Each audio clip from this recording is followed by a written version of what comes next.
Wonder how many people are actually going to be on YouTube today. I know here in the Pacific Northwest it's starting to rain pretty good, so people are probably going to be moving inside, and as opposed to being out and playing in the garden like we used to do all summer long. Wanted to talk a little bit about economic failure, and really this comes down to an individual. Like, you think about it, when the economy fails, is it really failing everybody? No, it fails the majority of the people, and that's why we call it an economic failure. But for the really, for some people, it's probably going to be an economic success, and that's really just on the position that you have put yourself in. Now, one of the things that I find as far as a major concern for a lot of people out there is the homeless, right? The homeless condition in which that a lot of people are facing right now, especially when it comes to California and here in Oregon. We are experiencing a lot of homeless, increasing, right? The amount of people who are finding themselves without a place to live. Now, a lot of it can be blamed on all kinds of stuff. I mean, everything under the world can be used as an excuse on why we're having such an increase in the amount of homeless people that are out there. And you can blame it on poor economic conditions. You can blame it on, government actions. You can blame it environmental or whatever. But really what it comes down to is the way that the money comes into the system, and how that money flows into the system separates the rich from the poor. Now, there is a lot to be said for the mental condition in which that people have put themselves in. But really, when you think about it, it's pretty well known inside of society right now that mental health is it's like terrible, right? People have no idea that it is their own thoughts and actions and behaviors that are holding them back. And really, it's much easier to blame it on an external that is out there, especially when you can blame it on government or, the banking system or something else. And yes, you can write up excuses for, days. And in fact, a lot of people make a pretty good living on, giving out these excuses on how it is that all these externals are destroying your way of life. Hold on one second, let me turn off my notification. Whoa. I'm sorry, guys. Hold on one second. Dang it. Alright. Let me turn that off. There we go. Sorry, I forgot to turn my notifications off before I got started there. But, it's easy to blame externals out there. You can say, hey, it's government's fault, it's banking's fault, it's my boss's fault, it's my, wife's fault. You can blame all these externals out there as far as the reasonings why it is that you have such a deteriorated life. But really, when you think about it, when it comes down to it, it's probably more about what it is that you are thinking and the actions within yourself that are now creating a condition in which that your world is like the way it is, right?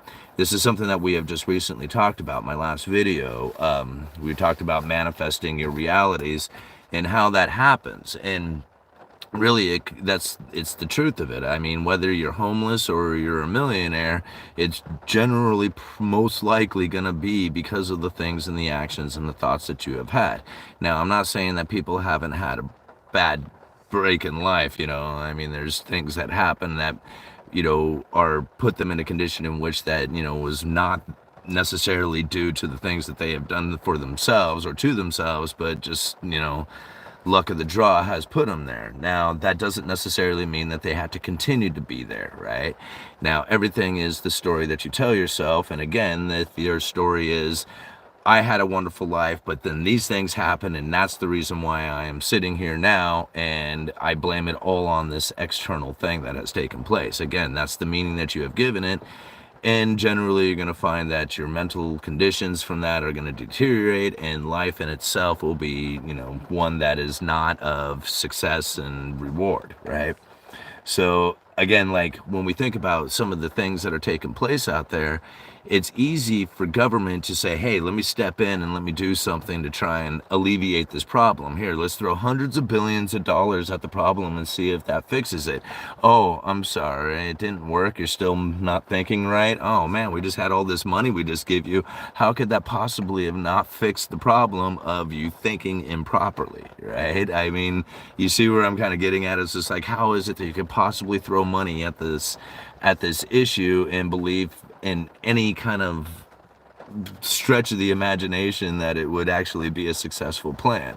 That's not the way it goes down. People need to do this for themselves because everything that happens to you is an internal issue, right? You are a reflection, or everything that you have or view is a reflection of what you are thinking and feeling and believing within yourself. Right. See, so I was talking about it, manifesting your realities. Here, I'll give you a quick little rundown. I drew this silly little diagram about it, right? About manifesting your realities within the universe. So now, if you can imagine, you're the dot right here, okay? And this is your thoughts, your actions, your beliefs, your behaviors, and everything that you have ever done inside of your life. And everything that comes around inside of the spiral is the universe from which that you have created from that, right? All the actions, all the thoughts, all the behaviors that you have had has put this universe of everything that is around you and every single possible outcome that could happen within it. That means, the millions of dollars to being, broken in the gutter. Every single possibility exists within the universe out there, and depending on your view, right? Because this is your view of this whole universe and the vibration that you give, you will start to attract the things within the universe that carry that vibration from it. So if you are carrying a vibration of, I'm in mass abundance, I have all kinds of business, I have all kinds of things that happen to me, and it occurs in however it occurs, but this is the feelings that you have, then generally you will find that opportunities come to you, right? You ever think about those people who just seem to be lucky all the time? Well, it's not necessarily that they're lucky. It's because they put out into the universe the opportunities in which that the luck would just naturally come to them, right? And again, like this is, something that I've experienced myself, just using G. Edward Griffin for an example.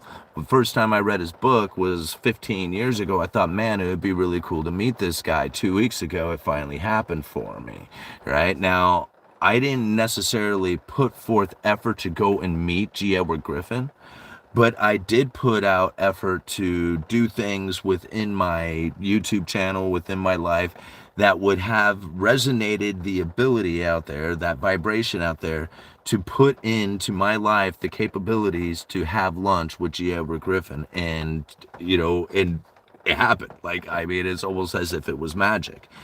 Now, again, that's, something that I personally had experienced from it, but I've seen other people do this. Now, I had a buddy who could get anything, anything that he ever put his mind to, he would get. I've never seen him do something, say that he was going to go off and get something that he wasn't able to acquire. It didn't matter what it was. It was trucks, motorcycles. He wanted, his daughter wanted to ride horses for a summer. He got horses. I don't know how he did it, but all of a sudden he had horses on his property and he's taking care of horses. And this is the mass abundance that this guy lived in. And he used to joke around to me all the time. He would hold up a cell phone and he said, you ever seen one of these? Everything in the world is on this, right? You can just go out there and get it. And that was his mentality. The world was full of abundance and he had mass access to it. And it was it used to kind of I used to think it was almost like a magic thing myself, watching him do it. I was like, man, he did it again, right? But he also suffered consequences from it, right? And now this is something that a lot of people don't talk about when they do manifest things into the realities, is that there's almost always a consequence that comes from it. People say man, it would be awesome to have $1 million in my life, right? Just say just to have $1 million just handed to me. Here you go, man. You got $1 million, right? You don't have to worry about money now because you got this $1 million. But then not think about what it is that happened within the universe that got you the $1 million. You might have somebody who you were really close to, a rich relative, pass away, and you would much rather have not the $1 million and have the rich relative back, but that's the way you were able to manifest $1 million into your life, right? And so the consequences that come from it can be quite extreme. And this happens a lot. You have to take into consideration that if you are forcing your way through this, you are going to force things into your life, then you have to suffer the consequences of what it is that the universe is going to do to you in order to have those things within your life. That's why it's very important to just let go of outcome, right? Just let go of the whole concept of whatever it is that you want, but just try to have the feeling of what it is that you want. Like, you know, for example, somebody says, well, you can't just manifest like a relationship into your life. No, that's not true. You absolutely can manifest a relationship into your life, right? But you can't go wanting that. You can't go needing that. You can't go and try and, like, you know, force this relationship into your life, because that's not going to work out. Besides, the person that you end up forcing this relationship with is going to have the feeding energy off of the one that you have, which isn't a natural, authentic one. It's one of need and desire or something like that. Then the outcome from that is going to be one of not the one that you have wished. You might be within a relationship, but it might not be one that is, you know, happy or a joyful one or something like that. It's really more important just to take on the feeling of having it, of what it would be like, right? To enjoy those things within yourself. If you can have those things within yourself and you can feel that within yourself, then what you will have is a magnetic energy that will start to attract the things in which that those things are attracted to. Right? So if you are like of a needy type of person who's wanting this, putting off this needy energy, then the person that you're going to attract is going to have something similar to that, and it's not going to be a very joyful event. Although these two might come together, they will find that there will be conflicts within it, as, you know, the expectations of outcome will be too much for either one of them to really handle. So hey, right on, check that out. I got a super chat. Thank you so much, Mr. Cheerful. I was quite surprised to see some spiritual teachings in your content. However, it is very obvious that that is something that you realize. Yeah, thank you, man. I really appreciate it, Mr. Cheerful. It is. Well, it's something that when it started to occur for me, as far as, like, you know, starting the YouTube channel and putting out this effort, and all of a sudden having things start to occur in my life that was much farther beyond anything that I would ever have anticipated or expected. And knowing that it was my efforts and my thoughts that were doing it, but not quite explaining, couldn't quite explain how that was happening, right? And it's just like anything out there, you know, everything has a electric, like a magnetic energy to it, right? Whether it's a positive or negative energy, and you can feel it anytime. Like any situation, anywhere you're at, you can feel this if you choose to. You know, a lot of people can't find the awareness within it to feel it, right? That's something that, wow, I'm jumping all over the place, aren't I? Okay, here's something that I thought was pretty interesting. Ever since I was a little kid, I could feel like any part, like I could put the awareness into the end of my finger, where I could feel like the tip of my finger, right? And it feels like a tingling sensation, and I thought that was just normal. Apparently not everybody can do that, right? But it's something very powerful about that ability to do that. If you can put the awareness into any parts of your body, then if you put it into your hands and feet, this is something that's really interesting. If you put it into your hands and feet while you're dealing with other people, especially when it comes to like doing sales, I found this is like almost like a trick to doing sales, is that when you put your energy, your thoughts, your feelings, your awareness into your hands and feet while you're in the middle of communicating with somebody, what it will do is it'll create a separation between you and that person. And now, what sounds weird about it, it's actually very magnetic, right? It's not necessarily like saying, I'm going to repel, like, you know, push this person away or something like that. What you are doing is you are becoming aware of the space between you and that other person. And when you become aware of that space, because you have put the feelings and understandings into your hands and feet, and you become aware of this space between you and the other person, the energy between you and that other person actually magnifies, right? And it becomes a much more, how do I say it, like authentic experience. And so therefore, it's like when you're doing sales, it's almost like the sale just naturally occurs between it, all right? But now, if you had that awareness and you didn't, or if you took that awareness away, right? Well, a lot of times what will end up happening is you'll start to put out this needy energy, right? I need this sale to take place. I need this person to buy this product. I need to make sure I say the right things. You put all this kind of like needy energy out there, and all of a sudden you're getting like this push away from somebody because nobody wants to feel that energy. I mean, you think about it like playing with a dog, right? I've used this analogy in the past. It's like playing with a dog. If you chase a dog, the dog will run. If you run from the dog will chase you, right?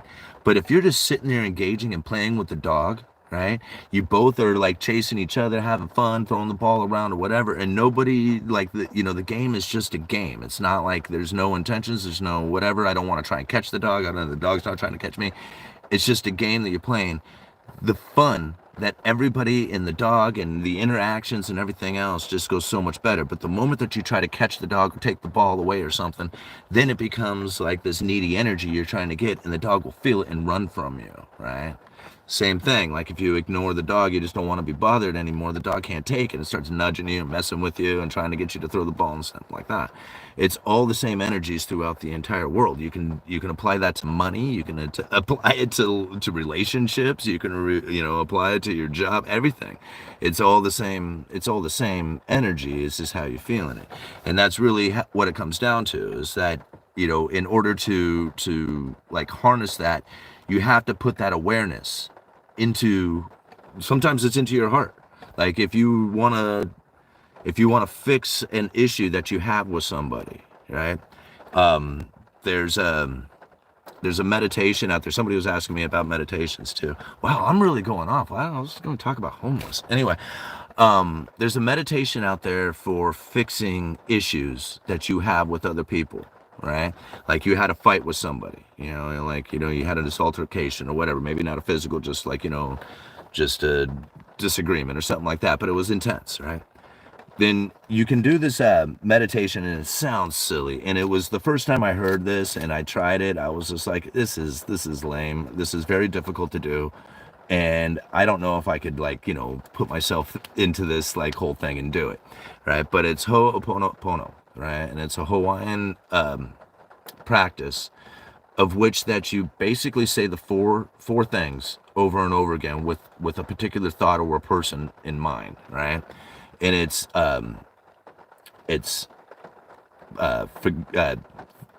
Jesus, I'm so God. I should write these things down before I start. It's please forgive me, thank you. What is it? Please forgive me, thank you, I love you, and I'm sorry. I'm sorry, please forgive me, thank you, I love you. I'm sorry, please forgive me, thank you, I love you. That's it. All right. So if you say these things over and over again, right, and just repeat them, just very slowly and over again in your mind, you will find that you can heal a lot of issues that you have, even if it's not issues that you personally have with somebody. Like you just know that they have some things going on in their life, right? And they need this awareness put into them, right? You do a Ho'oponopono with them in mind, and you can actually heal the energies of people that are not connected to you, right? That are not necessarily like people you're fighting with. It does work with people who maybe you have an altercation with or something like that. But you can put this energy right into them, and it's amazing on how effective this really is. Like it's so silly to even just say it out loud, right? To just say, hey man, if you just say I'm sorry, please forgive me, thank you, I love you, and you say that over and over again about somebody, you can heal wounds and pain and stuff like that. It's kind of weird to actually put that out there and say it, right? But then you practice it and you do it, and you realize, man, this actually works. This can actually fix a lot of issues that are out there that people have, right? And I mean, I wish I knew a little bit more about how or why that works so well, but I would only assume that it's because you're carrying the energy after that you are putting out there into the universe of healing, right? Of forgiveness and and love and higher energy. When you put those higher vibration things out there, you will find that better outcomes come from it. So, man, I'm sorry, guys. We were going to talk about homeless and how to deal with that. I don't know how I got stuck on this spiritual thing, but it's something I've been thinking a lot about lately. So, the laws of attraction cult. Yeah. Did you take mushrooms last night? No, I haven't taken mushrooms. I haven't done that in a really, really long time. I have done mushrooms in the past, but I didn't do them for like spiritual purposes or something like that. I didn't do it to microdose to try and deal with depression. I was major dosing, and we were doing it so that we could get like really messed up.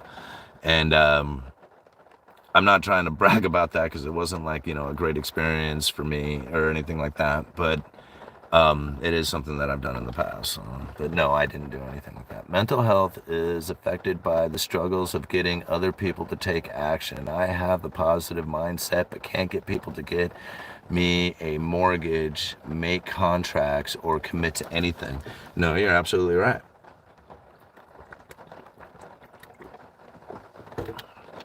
You can't do that. You can't make other people behave in ways that you wish that they would. Like that's like, again, putting things on an external out there.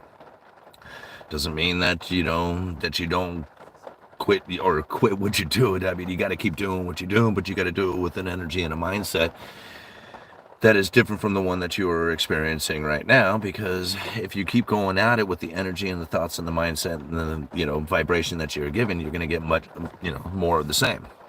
And that's and that's where like it comes down to people feeling comfortable, right? Because even though things are bad, if it's familiar to you, then you might stick with it. That's why a lot of times you will find people staying within abusive relationships is because it's familiar to them. And when it becomes familiar, it's like family, right? And that's really sad to think about. But the moment that you are not experiencing that abuse, it feels very unfamiliar, right? And there's something that is not safe about that. Right? Isn't that weird to think? Like, abuse seems safe, but it's not necessarily the safety. It's the safety of the familiar, right? Of knowing what this is like, but not understanding what something not having that like in your life is like, right?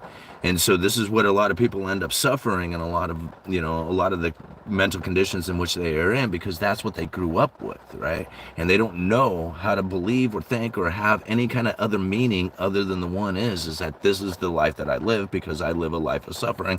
I don't deserve anything better than this. And somehow overcoming that shame and guilt is almost an impossibility to them. And so they keep themselves in that condition. Not your problem. Thank you so much for the $2, man.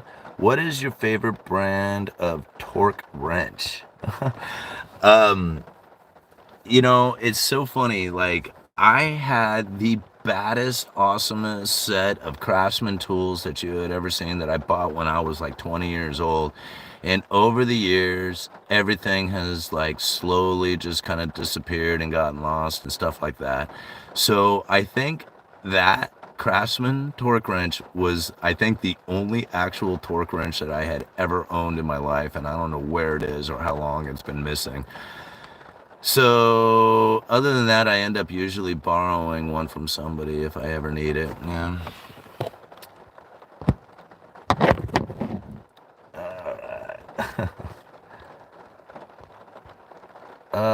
Could not call prepping for 20 years, but certainly have made sure to be aware how this economy scam thing affects on people. Yeah, I mean, that's the one thing that I found about studying economics is that, every single person really has to take it in for themselves and really internalize the economy as it's my economy, not somebody else's economy. A lot of times we focus in on the actions of the banking system, the politics, the, environment, whatever, people's social conditions or whatever happens to be out there.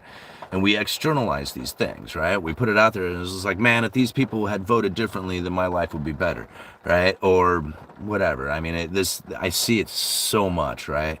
That takes place out there. Well, so long as that happens, as long as you're pushing it out there, there's nothing that you can do to change the outcome.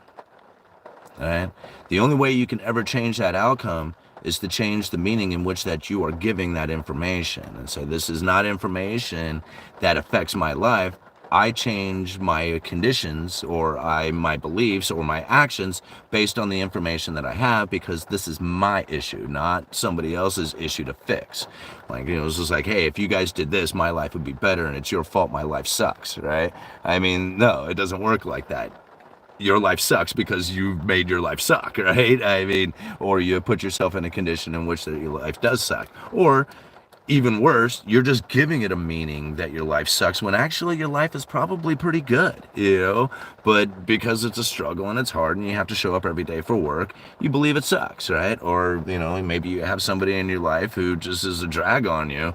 It's because, and then you think that your life sucks because of that or something, Again, that's all having to do with the way that you are presenting yourself to the world and how it is that you are setting boundaries and being vulnerable to the world and saying, hey, this is the way I truly am. I'm not going to pretend and act to be somebody else so that I can make, somebody else be happy with my actions or something like that. You'll totally disrupt the universe by doing that. You have to behave within, your true, authentic self in order to get the real things that you want in life, right? Or at least to have them in a way that is like more secure and stable to you. Like if you try to act your way into it, it's just like try to behave in a way that other people will be approving of you, then you have to constantly keep up that act. It's exhausting. Eventually it'll fail. Do you feel that growing up with less has made you better prepared for what is coming? Well, I personally didn't really grow up with that little. Like my dad was in the military. Up until I was like 13, 14 years old, and then he retired. I guess there was some times there after he retired, it got a little tight there, but it was never like, I never had a need for anything. Like, always had, food on the table and went to the dentist every 6 months. And, we were military, so it was like, things were pretty well provided for us in that sense. So to me, like, I didn't really grow up without. Like, that's not the condition in which that I grew up. My wife did. Like, she grew up in, like, at one point in their life they were camping, right? Because they didn't have any place to live or whatever. That's the kind of condition that she grew up in, and it's tough. Like, I don't mean to give her a hard time or anything, but when you grow up in that kind of survival mode, there's a lot of mental conditions in which that comes from that. It was one of the reasons why we ended up drinking a lot, especially for her. She actually just had her 7th year of sobriety just 2 days ago, so congratulations to my wife on that, for doing that. It was a long road, but yet, here we are, and we're still, we're still recovering. It takes a lot, but yeah, it does change and definitely provides you with the ability to say, like, change the way that you are living in order to adapt to the income level that you have.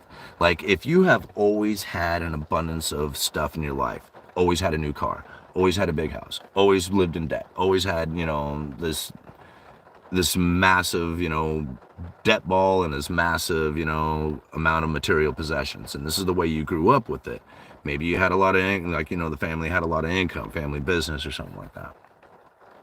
You find yourself in a condition in which that you have very little income and maybe you don't have family support. Well, if you didn't grow up with any kind of idea on what life would be like without that, like living by the very bare bones minimums you possibly can. The peanut butter and honey sandwich days, you know what I'm saying? Like, if you've never been in that condition, it makes it very difficult to try and not be depressed, to not be like mad at the world, to be mad at, resentful of things, right? But if you had grown up in some pretty harsh conditions, lack of like, nutritious food or anything, or maybe, the parents weren't even there, they were drunk all the time or something like that. You grow up in that kind of condition, well, it doesn't exactly give you the best footing in order to have the abundance mindset out there. You actually put yourself in a condition in which that you are mentally deteriorated, and it almost prevents you from stepping up and doing well in your life. However, if you do provide yourself with a way of life after stepping out of something like that, you know the conditions in which that you need to live in order to bring your standard of living back down to accommodate your income, right? I mean, so it's almost a benefit to have had that experience in life, but it is mentally deteriorating to have done that, right?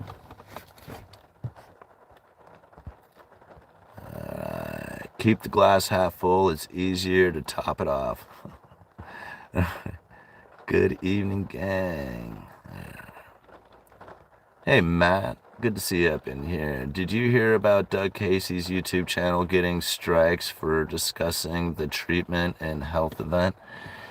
No, but I could see, like, it is so difficult to try and navigate around what it is. Like, I didn't get flagged, like the channel didn't get flagged or marked or anything, but I did get like the Wikipedia, like misinformation, like this is the real information kind of thing.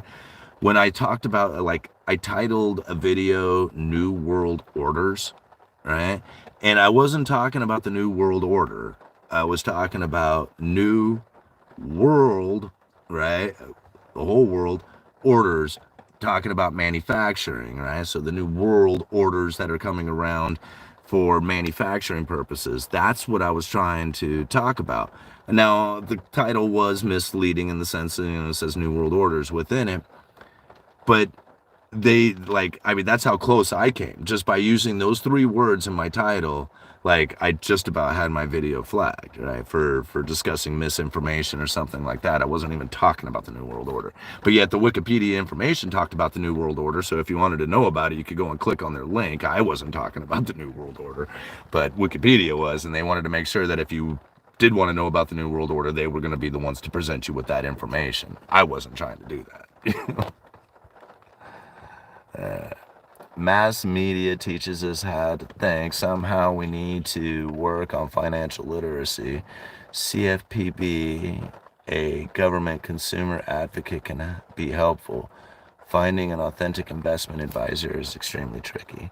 Yeah, I mean, when it comes to, financial and investment advice, that's a very difficult one because, like, it's funny. I've talked to a few people who have gone to their financial advisor and know more than what they do.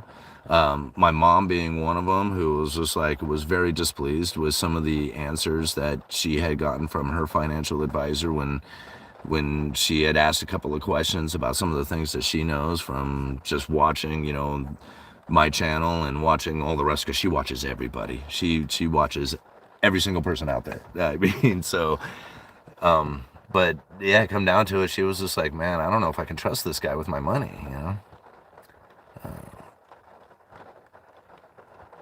Yeah, congratulations, even through Vegas. Yeah, even through Vegas, we didn't do any drinking in Vegas. All right, lived through '08, lost everything, gave me a better understanding of why my grandmother was the way she was after living throughout the Great Depression, yeah. Of course, the price of paying for booze in Vegas is a huge deterrent. Yeah, it is.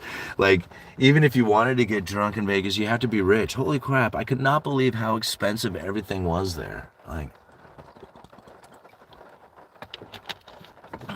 Like I knew it was going to be pricey, but dang.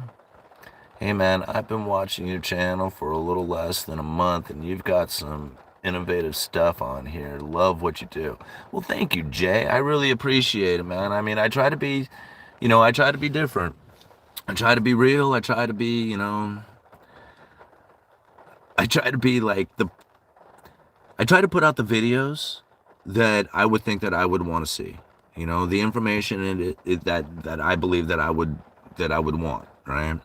A lot of times I don't like, it's sad, because I want to put out like, videos that are going to get a lot of attention and make a lot of money and do all that on YouTube, but that's not really what the basis of this channel was. The channel was to learn, right? To be informed and to understand what it is that's taking place out there. When I see videos, something about like, get your money out of the bank before this happens, get your cash now, get, total financial destruction or whatever. And it's just like, I'm not trying to say that those things aren't going to happen. All I guess I'm getting at is just like, man, after 7 years of doing YouTube videos out there, and I've seen those titles for the last 7 years and it still hasn't happened, I'm tired. Like, I'm tired of hearing it. Like, I don't want to hear it anymore. What I want to hear is the information that has taken place so that I can make the best decision for myself, right? That's what I want to hear. When people are giving me advice to say, get your money out of the bank now, and it was just like, why? And it was just like, yeah, there's going to be bank runs, right? But the Federal Reserve has already said that. They know it. They knew it was going to come. I didn't know that they were going to use the Bank Term Funding Program to, keep these banks, in liquidity. I didn't know that that was going to happen, but I didn't know that they were going to throw some lifeboats out there because they essentially said that they were going to do that. Right? So I wasn't worried about it. But the other people who were, like, they were massively worried about these bank runs taking place, especially when SVB started to go down. Everybody was for sure that the whole financial system was going to fail. And, here we are, still operation, right? Now, I'm not trying to say that it isn't going to happen. All I guess I'm getting at is that I need to take in the information that I have so that I can make the best decisions for myself. And when I think about, like, all the people who are like, get your cash out of the bank now, they didn't take into consideration all the information, right? Especially when it came to the lifeboat coming from the Federal Reserve. And again, like, I'm not trying to advocate for them, saying that they're a great deal or whatever. All I guess I'm getting at is that when I'm reading through their speeches and they talk about, hey, well, can't remember exactly which speech, but essentially they were saying we got tools that nobody knows about because they haven't had a condition in which that they can present these tools to the financial system with. Anyway. My childhood is what fueled me to not repeat the cycle. Well, good for you. Thanks, Jay. Simon is a good dude that's realizing his potential and making it happen. Well, thank you, All-Nighter. All-Nighter's a cool dude, It was fun. Like, we were hanging there at the Silver Symposium, and it's funny because, like, out of everybody at the Silver Symposium, All-Nighter was the only dude who was like me. Like, we're working, I'm sure there was other working class, I shouldn't say that. But, like, All-Nighter showed up, like, working class dude, like me. Like, this is who we are, man, and it was cool to hang out with him. Right. Other people there, they have like a show they're putting on. They have these financial, advisories, stock brokers, whatever, But that's not me. Like, I drive forklift, right? And that's what I feel comfortable at. So having All-Nighter there felt good, because it was more of like my style. All right. How do you stay humble as you start building serious wealth? Well, I think, I don't know, right? First of all, you got to start building some serious wealth in order to, like, not be humble if you have it. So, like, for me personally, like, a lot of people, I think, misunderstand, like, what it is that I have accomplished within my life. Like, just a few years ago, okay, so 7 years ago, I was completely broke, right? And started the YouTube channel, got myself out of debt, built up a little bit of a savings, put everything I had on a house. That was 2 years ago, like almost 2 years ago to the day. Like, I forget exactly what day I signed the deal on the house, but it was like almost 2 years ago to the day right now. So 2 years ago, I had $300. Like, that's it. I had $300 in my checking account. That was all the money I had left after putting the money down on the house. 6 months after that, I had, because I also used the money I was going to like my tax money, like the money I was going to pay taxes with. I used that as part of my down payment. So for the next 6 months after I put the down payment on the house, I had to save every dime I had in order to pay my taxes, right? So 6 months later, like a year and a half ago, I was completely broke again, right? Like no money, 6 months after that, a little bit more, a little after 6 months, I had to pay my taxes again, right? So all the money that I had saved up, essentially trying to get, buying the things for the house, doing all that other stuff, left me with very little money. So even last year, I was completely broke, right? So like, there's never really been a time in my life that I've had any kind of serious wealth, ever, like, ever. I've never, Now, I think the difference is that the condition in which that I have put my life into now, as far as the ability for me to generate income, is fairly easy. Like, I wouldn't say like it's easy. I mean, I got a day job, which is hard to go to every single day because, day jobs suck. But it is a decent day job, it pays okay. It has some benefits to it. I have the YouTube income when it's doing okay. That is very fluctuating, the YouTube revenue, the ad revenue. I mean, when you're pumping out videos and you're doing lumber videos and lumber's running up to 1,700 per thousand, there's a million people who are trying to get that information, and your videos are catching 30, 40, 50, 60,000 views for every video. You do pretty good on the ad revenue, right? But when, lumber's kind of sucking and, your videos are getting, 5, 6, 10,000 views or something, the revenue on those, even like the ad revenues on what they pay per ad, starts to fall. Like, if you have a really popular YouTube channel that gets a lot of engagements, a lot of views, and all this other stuff, well, then you get the best ads, right? But if your videos are just doing okay, you get a fairly decent amount of, engagements or something, but they're not like the hottest video out there on YouTube, then the ads that you get they don't pay as well, right? So it's like a double whammy, right? So if you do really good videos and are really popular and you get a lot of engagements and a lot of shares and a lot of comments and all that other stuff, well, then you get the best ads and you get a lot of, views, and so you just get all this money, right? But if it's just doing okay, well, then, not only do you not get a lot of money because you're not getting a lot of views, but then the ads that, that you're getting on top of that don't pay as much, right? So very fluctuating on how that operates. But it's cool to have it, right? Because, like, my day job, my wife's day job, that pretty much, can cover the living, like cover our living expenses. Everything else I do after that is extra, right? Whatever extra means, right? Because there's no such thing as extra money. It's like the money beyond what you already have. There's no such thing as extra, right? But it is a decent, supplement to what it is that I have going on with my day jobs. But again, like, I mean, it's like, I don't have serious wealth. Like, I don't really have that much, I mean, I have the ability to get things. That's why it's one of the reasons why I'm not so excited about the Camaros, because like I could have the Camaro anytime I want. And it's not so much of actually having the Camaro. The ability to have the Camaro is almost as good. Like, I don't need to drive around in a fancy car. Like, people make fun of me on those videos that I had done about, driving around in a cheap car. And if you go and look at some of the comments, people are like, this guy's talking about being wealthy while driving a cheap car. I'm not wealthy. Like, that's why I drive a cheap car. Like, if I was wealthy, I'd drive, fancier cars or something like that. But until you get there, you're living life just like everybody else. And, considering how late I actually got started, like, I'm 47 years old and I don't really have any kind of retirement. I don't really have like a big stock portfolio or anything like that. So, to me, I'm trying to build this stuff up just like everybody else is. I'm in the same boat as most people are, But yeah, I do have a YouTube channel that makes it fairly easy for me to make, side income. And I would love to turn this into something that would be like permanent and full-time, and, something that I did for, for my life, like I would love that. But again, like, when you're creating your universe out there, I created a universe in which that, I just kind of just do my thing, right? I show up every day, I put up my videos, You know, it's a pretty decent life that I get from it. I don't have like, massive responsibilities. I don't run a massive business or something like that in order to do things. I just kind of just live my life and do my thing, and it's pretty cool. All right, gold is really going to run.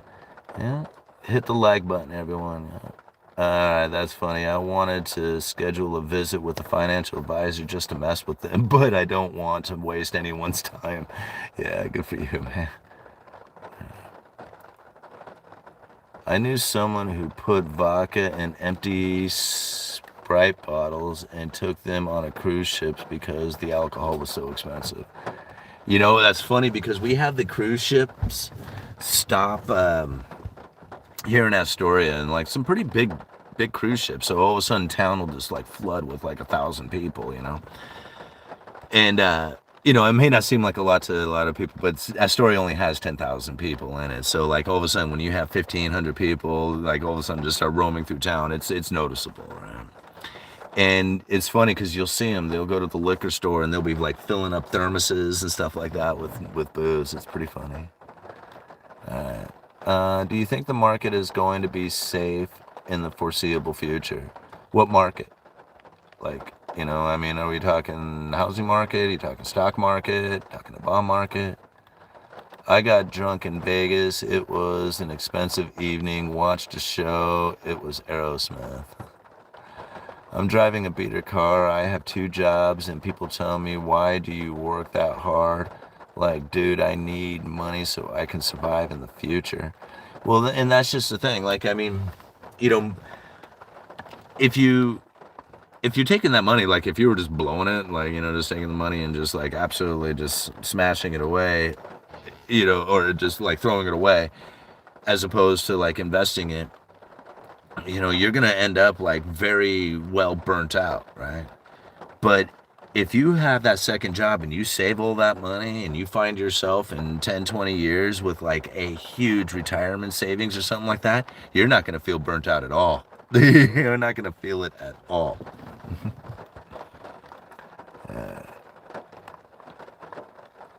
I've been retired since March. I'm 60, not scared at all. I have no debt. Good for you.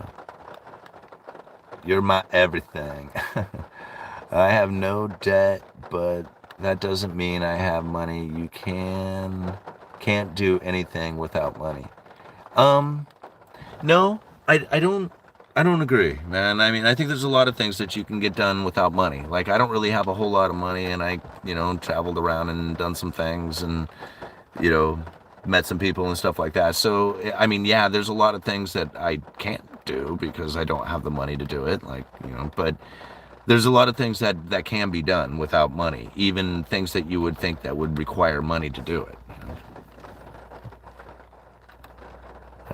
All of my assets are website screens. Quite worrying.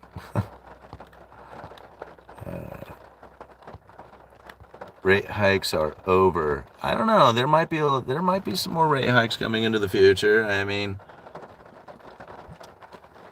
especially if like, the robust jobs market keeps chugging along, they might, try and push another rate hike in there. The book Enough by John Bogle, founder of Vanguard, pro-consumer type guy. ASMR stream.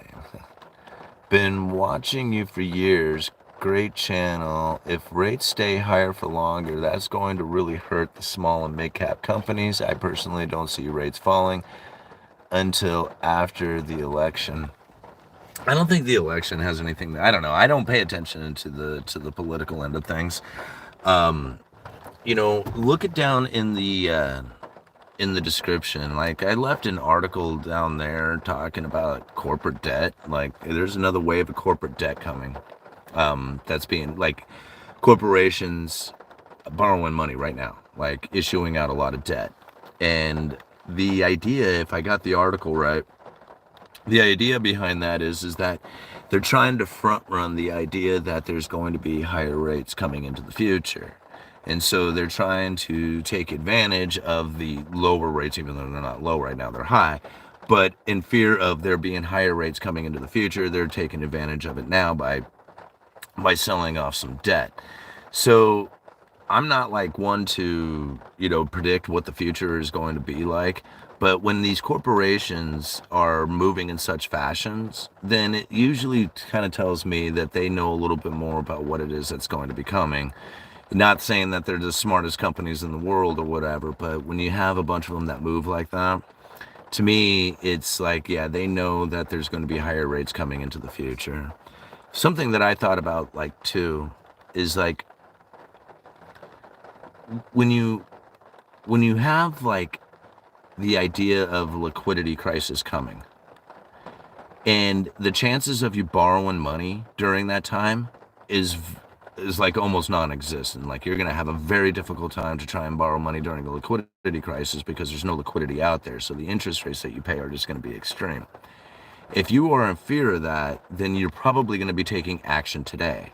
And so it still goes along the lines in the theory that I have that the Treasury is going to be moving into a bond buyback at the beginning of the year due to liquidity issues that are coming, right? And this is just another sign of it, is like those corporations borrowing money now is because they also fear the liquidity issues that are coming. Property taxes are bunk AF. What is serious wealth? Yeah, what is serious wealth? Like, what is wealth to begin with? Wealth is food, conveniences, and pleasures of life. Like, if you have a lot of food and your conveniences, like, like, I got a couple of cars, like, if one breaks down, it's cool, I'm good. I got convenience, Speaking of which, I still haven't got the Explorer running, but I haven't messed with it yet. I think it was just the battery has died. But, you think about it, food, conveniences, and then pleasures of life. Like, what is pleasures of life? Does that really cost money? I mean, I know that I really enjoy being out at the beach. Just standing out there at the beach, looking out at the waves. Like, to me, that is awesome. That's a pleasure to me. And living near the coast is also a pleasure. Food, conveniences, pleasures of life. And so that is wealth. If you can fill yourself with all kinds of things that provide you with that, then you're wealthy. And it doesn't matter how much money you have, right? You don't need money to have food, conveniences, and pleasures of life. Now, a lot of times when you do have money, the food, the conveniences, and the pleasures of life are quite good, right? They're very extreme, and they can be, quite luxurious in a way.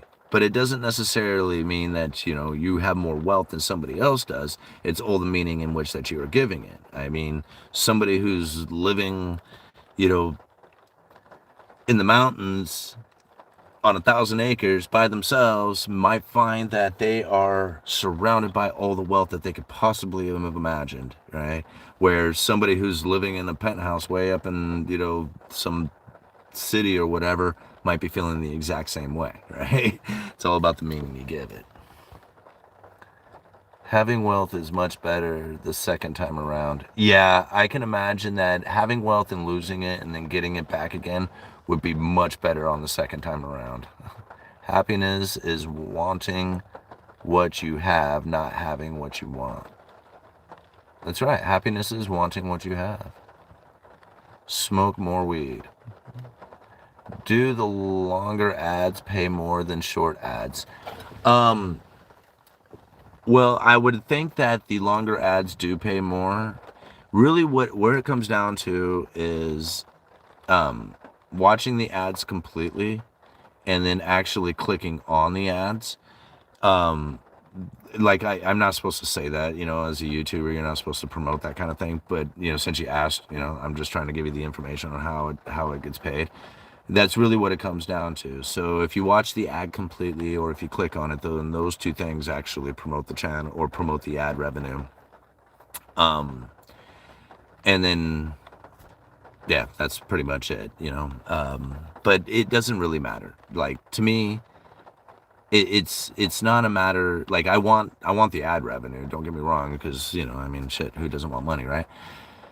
But it's, to me, like, if it's an annoying thing, I don't have any problems telling people, if you take the video and played, like, just the last few seconds of the video and then hit replay, then you can watch the entire video without any ads. It won't play any ads if you do that.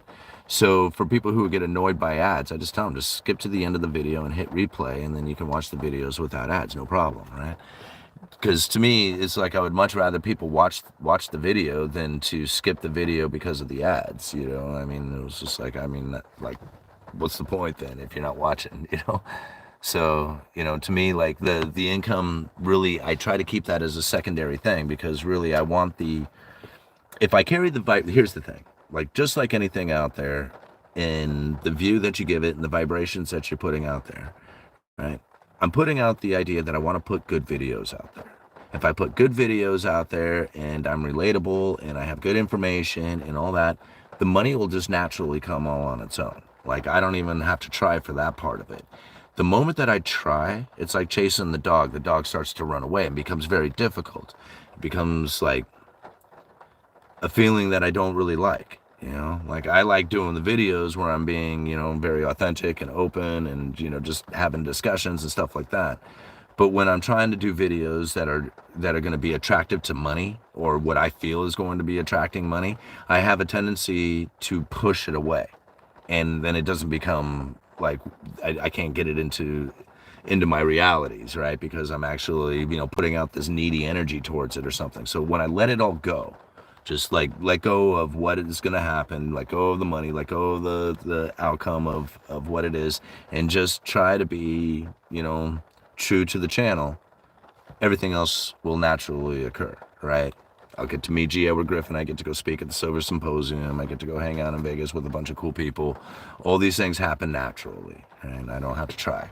And so what I do have to try to do is put out good informative videos that I think people will relate to. That's the one thing that I try to do, you know. All right, are we heading into a depression? Well, I would think yes. But now that again is also about how you have positioned yourself.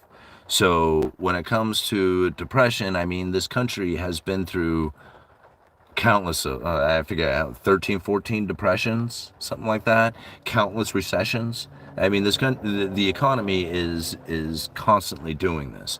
So it's not something that you can prevent. It's like people are like, well, why can't we just have this nice, easy, steady stream of continuous growth? It doesn't work like that, right? The economy is a boom and bust cycle thing, right? Whether it's boom and bust through business cycles or boom and bust through debt cycles, it's always cyclical, right? And so when you're saying like, are we headed for depression? Absolutely, we're heading for depression. I mean, it's only a matter of time before you experience it. There's no way to avoid it. However, how you position yourself to deal with it might not be that bad, right? Like a depression being bad for some people out there, but because you were aware and you know some of the consequences that were coming from it and you knew how to position yourself, you might not feel the effects of a depression. In fact, you might even find that it was a benefit for you. You were able to acquire even more assets during that time. So again, it's all about the meaning that you're going to give it.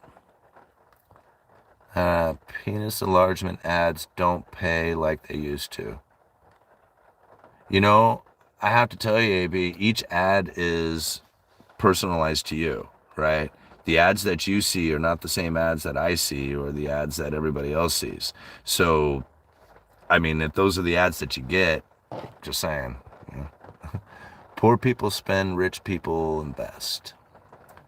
What is a Camaro? Yeah, right? What is a Camaro anyway? Autos are a tool, one place to another, window dressing. You know? If people judge you based on your car, those people aren't worth knowing. No, actually, it's pretty cool because you learn a lot about people by them judging you by your car. See, I think it's really funny. I drive like I'm from a fairly, you know, I mean, Astoria is kind of ritzy. Like, I mean, it didn't used to be. It used to be it was a regular working class town 20 years ago. But now we find that there's a lot of retirement community. We find a lot of like remote workers. We find like hospital district is growing. So there's a lot of like, you know, higher paying hospital worker jobs. And so the area has become, you know, kind of affluent, right? Nice cars everywhere. I drive two of the nastiest, ugliest cars in Astoria. And I tell you, there's people out there who look at it like that dude must be homeless or something like that. But most people who know me personally know exactly, you know, who I am, and they don't judge me by my car. Like, they don't even judge me by my car. When I walk into a place, I get just as much, respect and status of, whatever position that I have put myself into, as far as like being on YouTube, being a good salesperson in the community, all that other stuff. Like, not driving a fancy car is not a problem for me. I am not worried about looking that cool at all. But it would be pretty cool to drive a new Camaro around. I would look damn cool in it. Alright. But you do learn a lot. You can learn a lot by people when they judge you by your car. It's just like you learn like how shallow people can be, or how easily impressed they are, right? Like, you can easily impress them, and they only deal with things on a surface level kind of stuff. They don't really know how to like kind of get in, deeper than that and get the true understanding of stuff. So you learn a lot. I tell my kids all the time, we're not living like we're rich until we are. That's it, man. I mean, it's cool occasionally to feel the wealth, to feel like, the money, to be able to do things in a way that, like, like you know, when I was in my 30s going into my 40s, like, I wouldn't take the family out to eat or anything like that. Like, that was never going out to a restaurant. Oh, hell no. Right. But now I find it like there's a really nice Thai restaurant that we've like grown to like, and we've been there like maybe 4 or 5 times now over the last couple of years. And that's something, like, we actually have like a restaurant that we like. Like, holy crap, that was new to us. Like, we never had a restaurant that we liked before. We never went to restaurants. And so, having that is actually pretty nice, to have that in our lives, for, to say, yeah, we can enjoy that every once in a while, and have that as something that we can expect into the future.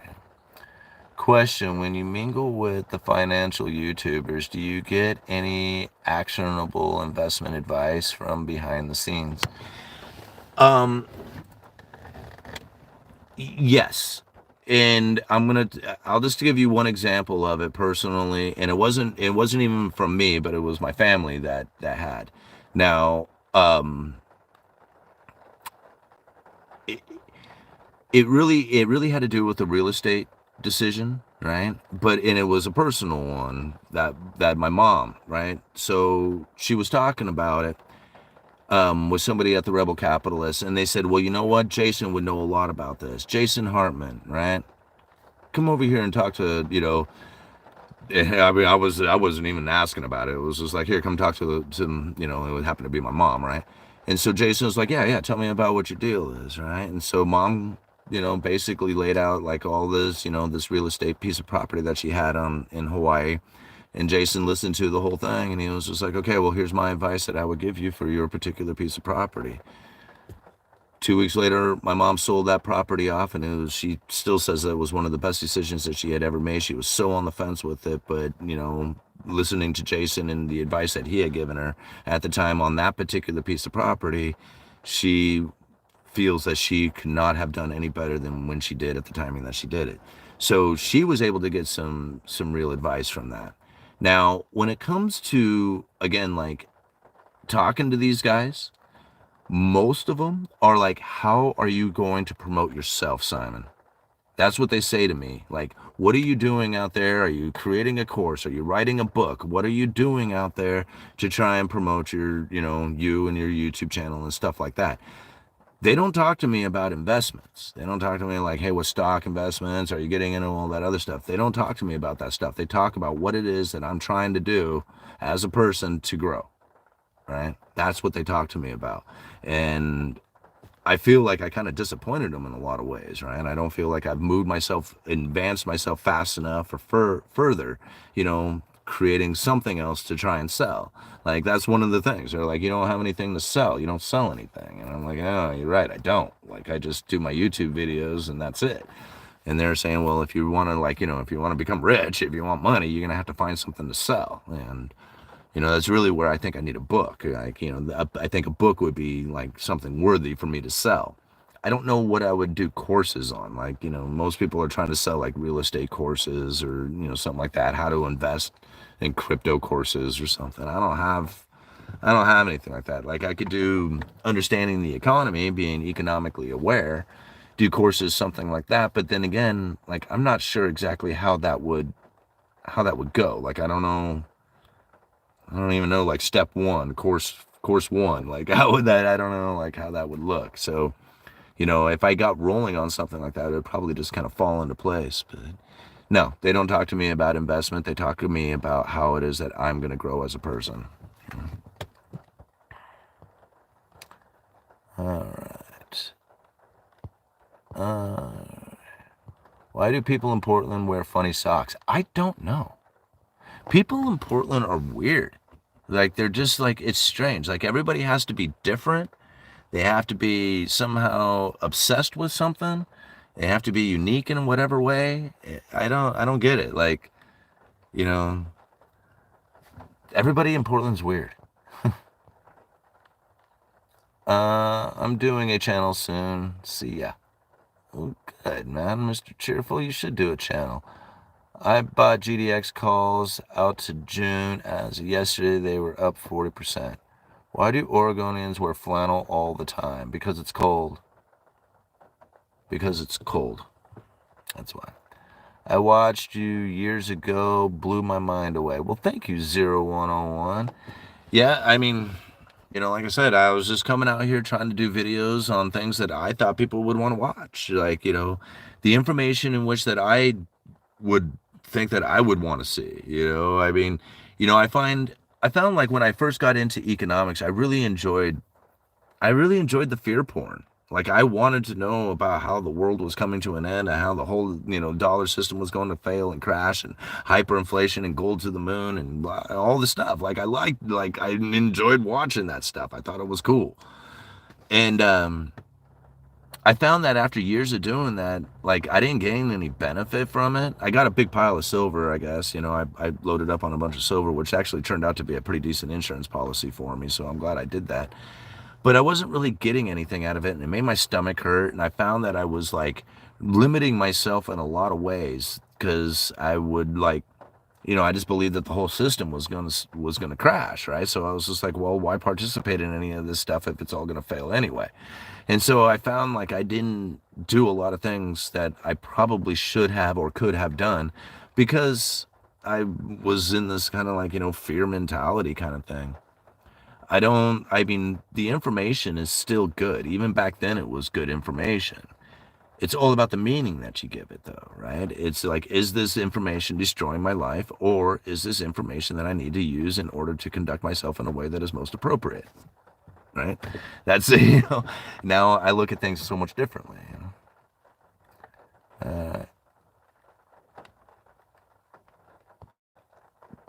Greetings from Detroit. All right. Did you see Altria MO is barely above 52-week low? Yeah, I saw that. It's still something that I've been buying into. The dividend payment is pretty decent on it. I think it's still like just shy of 10%, nine something on the dividend yield. In fact, I just, got a dividend payment, the other day from them. So it's pretty cool to have, like, dividend paying stocks. I don't know if Altria is necessarily the one, like, you got to think it's smokers. These are a dying breed of people, and there's nothing but like resistance, that comes from it. The resistance with laws and taxes and prices and, cancers and health and all the other stuff. It's like a terrible thing to think of as far as an investment, but it's addictive as hell. And I've seen people scrounge and dig for dirty change and mud puddles and all kinds of stuff so that they can get a pack of cigarettes. Like, they will do anything they can in order to get the money they need for a pack of cigarettes. So I mean, I don't try to play off of that. Just knowing that it exists, that addiction exists, I feel pretty comfortable buying into it. All right. All right. I drive junk and have money. Live in a container. Life is good. Yeah.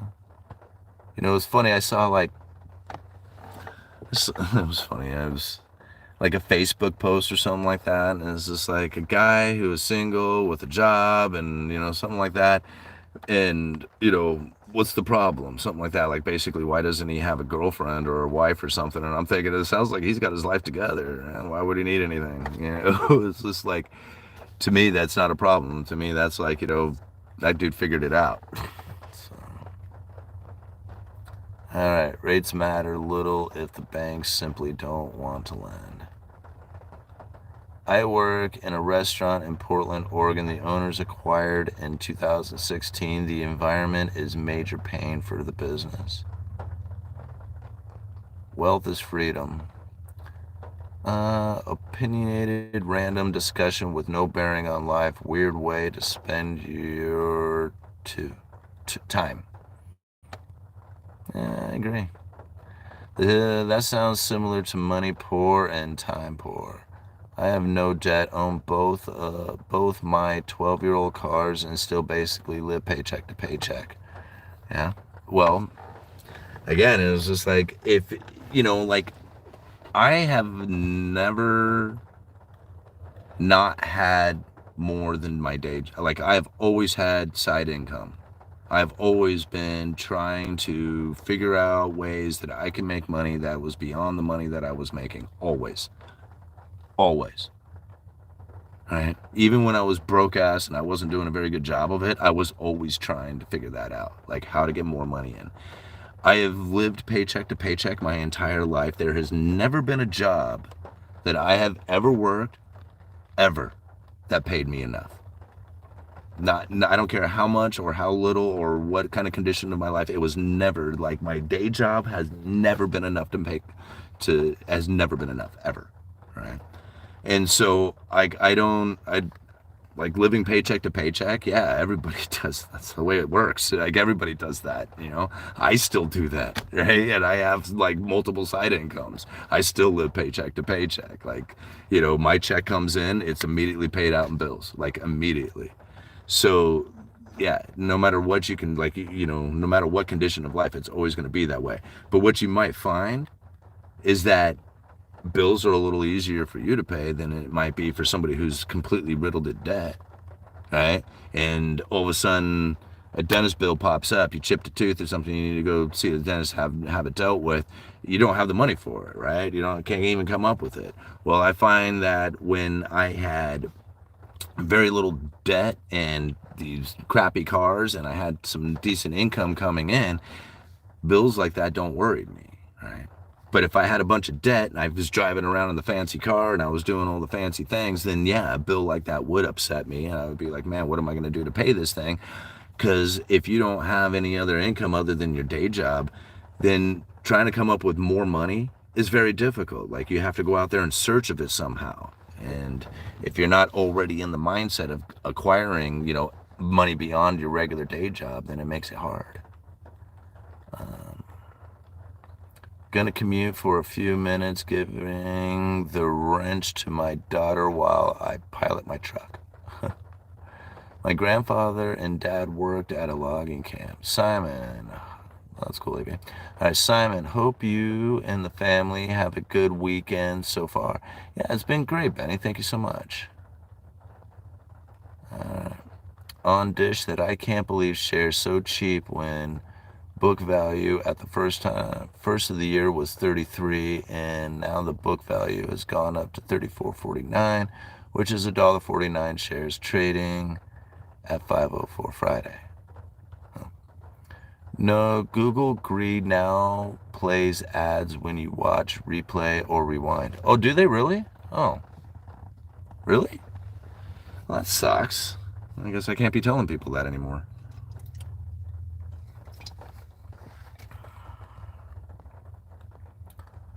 All right. Thank you, you're the best. NFL hit, so thank you. All right. Uneducated. Uneducated Economist. Thank for reading the smoke more weed message. You make me laugh. Well, out of all the things in the world, that people like, Oregon has always been a pretty mellow state when it comes to cannabis use. Like, it was never a crime to be in possession of marijuana in Oregon. It was always a misdemeanor, right? So if you got caught with less than an ounce, you paid a fine and you were on your way. Nobody went to jail. Nobody lost their life, their livelihoods. Nobody, none of that crap happened to you. You just paid your fine and you were on your way. Unless you were driving or you had it like packaged up for sale, then you would get in trouble, for that. But just simple possession of marijuana was a $600 fine. It was a ticket. That's it, right? And so, like, when I see like people talk about like marijuana use and all the how terrible it is to society and stuff, but it was just like, I don't know, man. Oregon's been doing it since like the 70s. Like, nobody cares, right? Nobody cares about weed at all. And when I think about like some of the other things that I've seen people out there do, when it comes to like, stuff like heroin, even alcohol. Like, to me is so much worse. A lot of people want to compare these two. Right? I don't even know why I'm talking about this, but a lot of people want, especially considering my wife has been sober for 7 years now, but a lot of people want to compare these two and they say, hey, alcohol is like a marijuana. They're not. They're not even the same thing. They're not. Right? And the main reason that they're not is because with alcohol, you can get as blasted as you want to get. Period. Like, if you want to get a little buzz, or if you just want to go until you are completely blacked out, just gone, you can do that with alcohol. Now, when it comes to weed, if you're not a user, it can be pretty intense, right? You can use, in fact, all-nighter and I got to experience somebody who was not not experienced with it weed. Anyway, I'll tell you that story another time. It was pretty funny down there in Vegas. We witnessed that. But if you're not used to it, then it can be quite intense. But daily users or regular users of cannabis, they don't get high like, people who don't use it very often. I watched my friend do 32 bong hits in a row, like literally sat down and he smoked a pile of weed. Like, it was the most weed I've ever seen anybody smoke in one shot. And he really didn't act much different from like the second or third bong hit to the last one he took. I mean, he was kind of like, kind of feeling, but he didn't look much different. Like, after probably about the 10th one, I'm like, man, this isn't doing anything to you anymore. You're just smoking it for no reason now.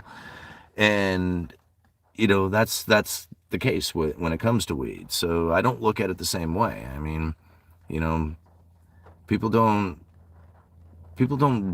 destroy their entire lives smoking weed. You can with alcohol. You can do that with heroin. You can do it with a lot of other things, gambling and sex. All these things can completely disrupt your entire way of life. That whole universe thing, right? You have that shift, and it'll destroy everything, right? And even like if you are an alcoholic, right? Druggie, drug user or something like that. Same thing. Like, that's your life. That's the experience that you have from it. All the crap that goes along with having, that kind of, thing going on within your life. The moment that you give it up, right? And you're like, man, I'm shifting away from that reality. I'm not going to do the drugs. I'm not going to do the alcohol anymore. I'm going to shift to a new reality. You will disrupt everything within your universe bad. All your friends, your family, everybody else, like, they are all going to just completely treat you differently than anything that you ever, even your job and everything, right? The whole world will seem like a completely different thing that has taken place there just by shifting that reality, that vibration, going from drinking to not drinking. And then you'll find like you can't hang out with a lot of the people that you used to, because they will drag you back into that condition in which that you were trying to escape. So the next thing you know, you can't really be around your friends anymore, and you can't do the things that you used to enjoy. And everything that you had imagined your world being is now completely different, because you're getting out of that whole world, that whole vibration of alcohol and drugs or whatever, and all the crap that comes with it. But you can shift out of that thing. And then once you do, and you live that for a while, the longer you live it, the more normal it becomes and the more familiar it becomes. And then next thing you know, shifting back to the old life of being an alcoholic or something like that is now the fearful part, right? So you were fearful of leaving it. Now you're fearful of going back to it because you know that you'll deteriorate back into the old life. See, this is something that a lot of people don't know about alcohol and an addiction, drug use and stuff, is that when you quit, your addiction still keeps going, right? Like they say, like I forget how it was stated, like while you're sobering up, your addiction is doing workouts, right? So the moment that you go back to the old life, whether it was alcohol or something like that, you might get the first one. You might be like, yeah, I'm in control. I got this. But next thing you know, you will find yourself not only going back to the old way, but you will go back to the old way as if you had never stopped. And you will be now in a worse condition than you were prior to giving it up because the addiction has still gone. Your addiction is still going, right? And so this is the problem that a lot of alcoholics will face, is that they go 7, 8, 9 years thinking, man, I got total control over this. They'll have a couple of beers, a couple of drinks, and then not realizing that their alcohol addiction has completely caught up to them. All the years that they had not been drinking, all of a sudden it was just as if they had been drinking the entire time. And now they're in a condition in which that they are an extreme alcoholic again, and it took no time at all to get there. Isn't it fun talking to me? Why? Jesus, why am I talking about this stuff? I hope it helps somebody out there. All right. I was looking at the data, the S&P earnings and the federal funds rate. If earnings are not going down, the Feds don't have any reason to lower rates. And I kind of agree with that too, but I don't really think that they're paying too much attention to that particular market. I think they're paying attention more to the unemployment. Like once unemployment begins to rise, I think that's gonna light them up. That's gonna be like, okay, here we go. Now we're looking at our pivot points and stuff like that. But until then, I think as long as everybody has a job or has the capabilities of going out there and getting a job, like there's plenty of job openings out there, I think the interest rates are going to stay elevated. I think everything is going to come down to jobs. Countless recessions and depressions. Yep, uneducated. Oh, really? Okay. Okay. Let's see. I'll go and see if I can find the dates on them. Who talks about it? Jim Rogers. He brings that up quite a bit. And I think it was, he mentions 12 of them. But I'll go and see if I can find the dates. The recessions happen every 7 to 12 years. Right? And that's been taking place for like eons. How's the housing market by you? Surprisingly, it's fairly resilient up here. Now, just like everything, the prices have gone ridiculously high. And even after, like, I bought, because I purchased the house 2 years ago, even since then, the prices went ridiculously higher over the course of the following year. Now, they have come down a lot. Like, a lot has come out of the peak pricing of it, but it is still so overwhelmingly high that it hasn't come back to even where I was, like, even the position that I was purchased the house at 2 years ago. Like, the prices haven't returned to that yet. All right, they're still well above it.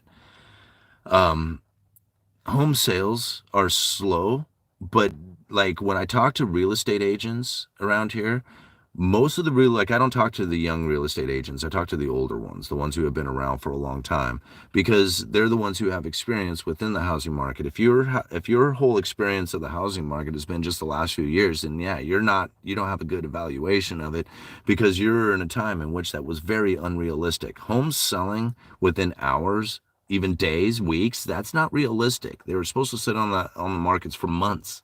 They're supposed to have multiple offers and lots of viewings. That's a typical housing market. So when I talk to some of the older real estate agents who have been in the game a long time, that's somewhat of what they describe is something of a return to normal. Like what we had experienced over the last few years wasn't normal.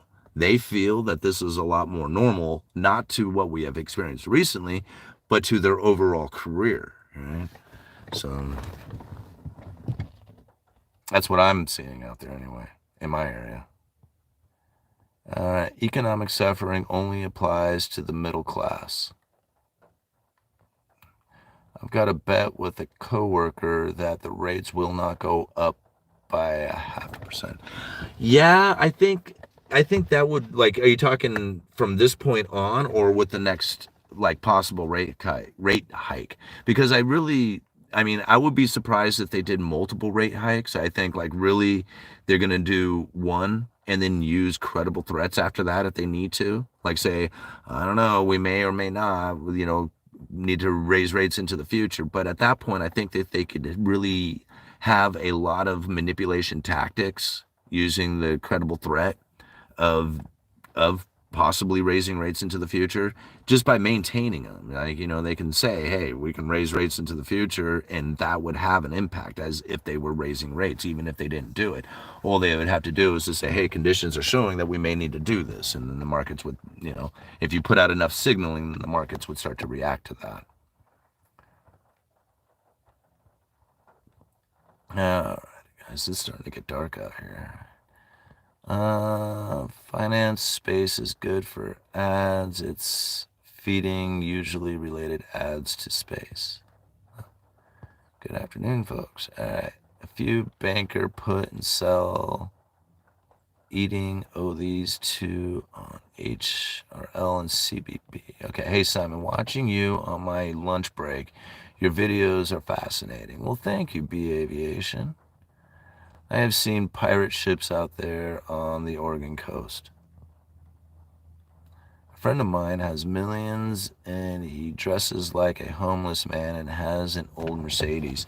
I know a few guys like that myself. I know a few guys who you would never think about it, like, being a millionaire or whatever, but they have a million, stashed away, whether it's in their retirements, their stock portfolios or whatever, but you would never think it just to look at them.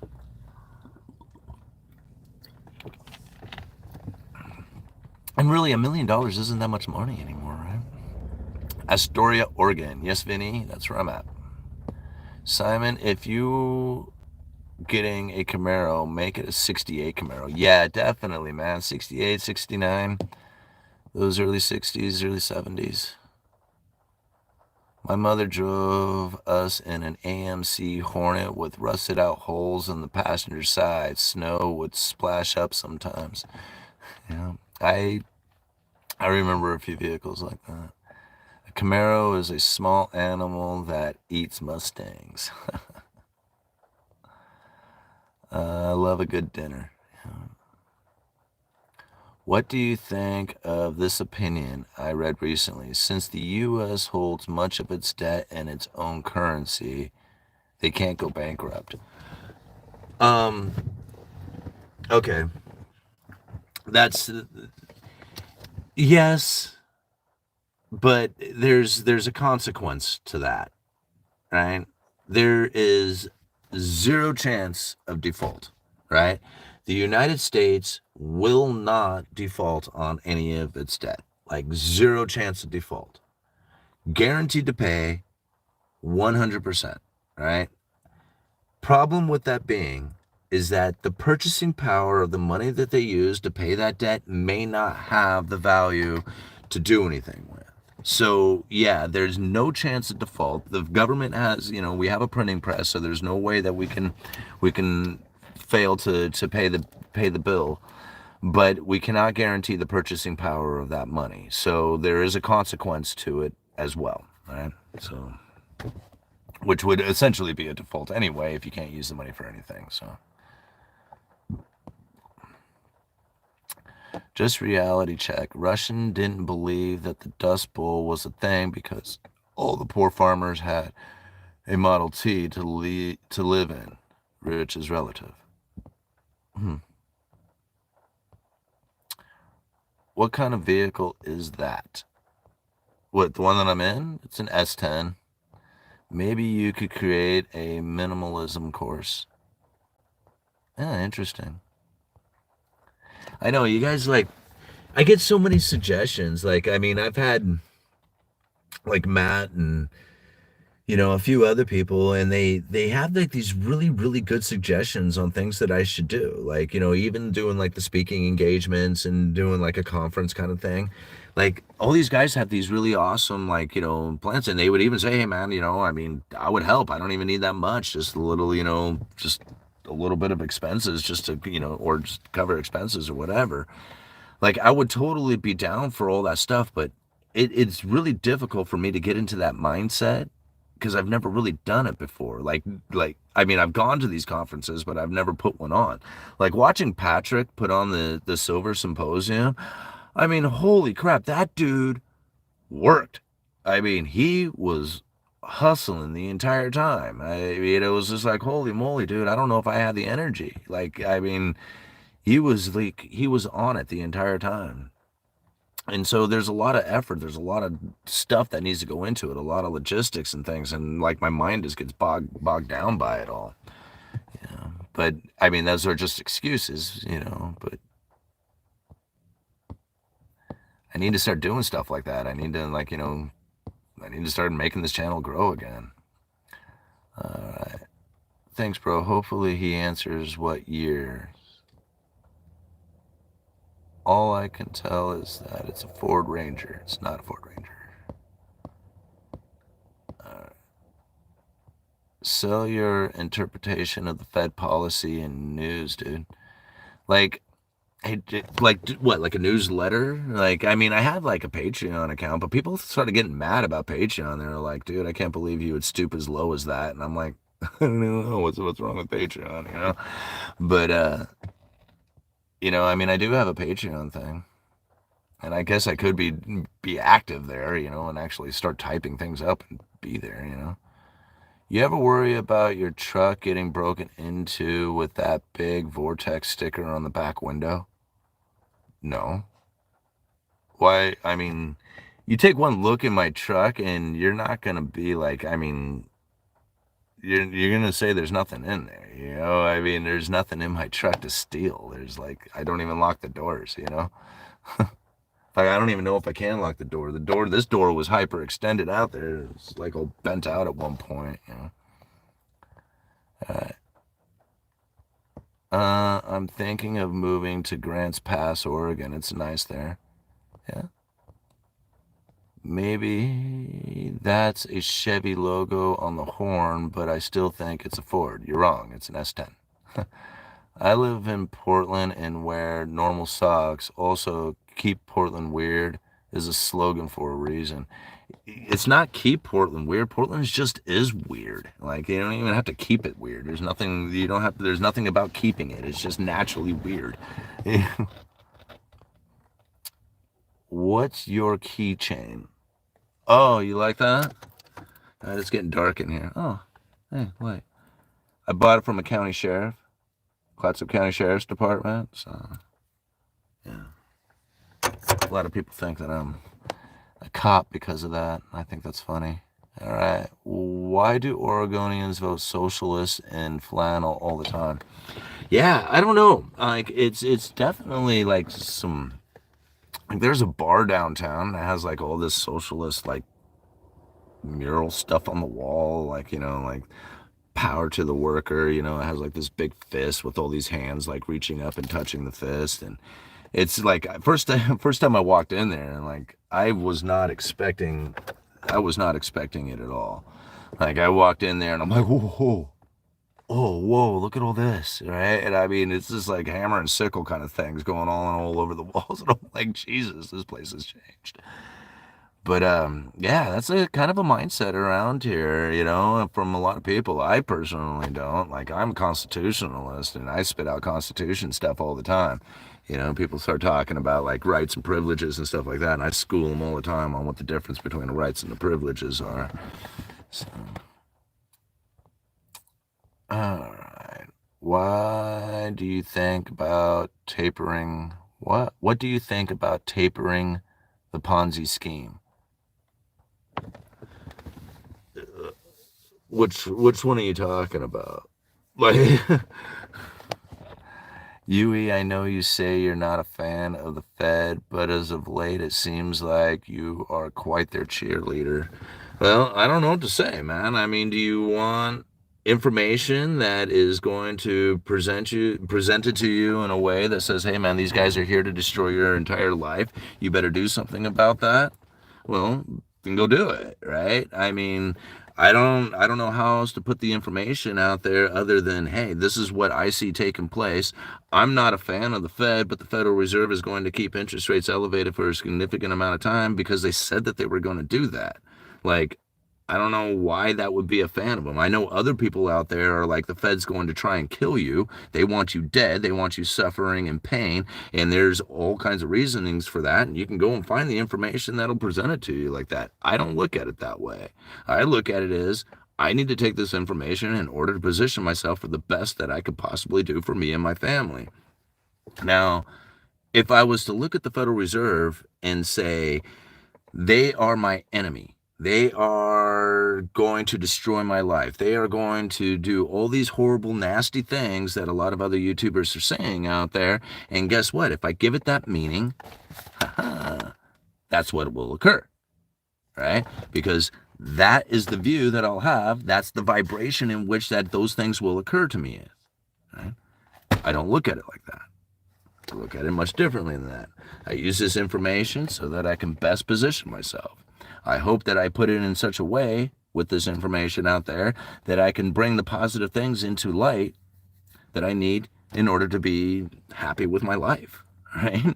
I mean, it's not hard. So, like, I'm not a fan. I'm not a fan of the government. I'm not a fan of the Fed. I'm not a fan of monetary policy. I'm not a fan of gold and silver. I'm not a fan of crypto. I'm not a fan of any of that stuff, right? I own it all. I own stocks. I own bonds. I own crypto. I own gold. I own cash. I have bank accounts. I have all the stuff, right?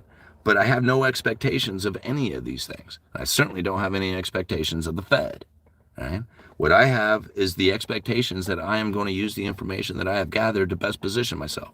That's my only expectations. And I don't have the meaning that the Federal Reserve is my enemy, because if I put that meaning out there, then that's exactly what they will be, is my enemy. And I don't care. Like, I'm not here to create enemies. I'm not here to have enemies. I'm not even here to fight, right? I'm not here to fight.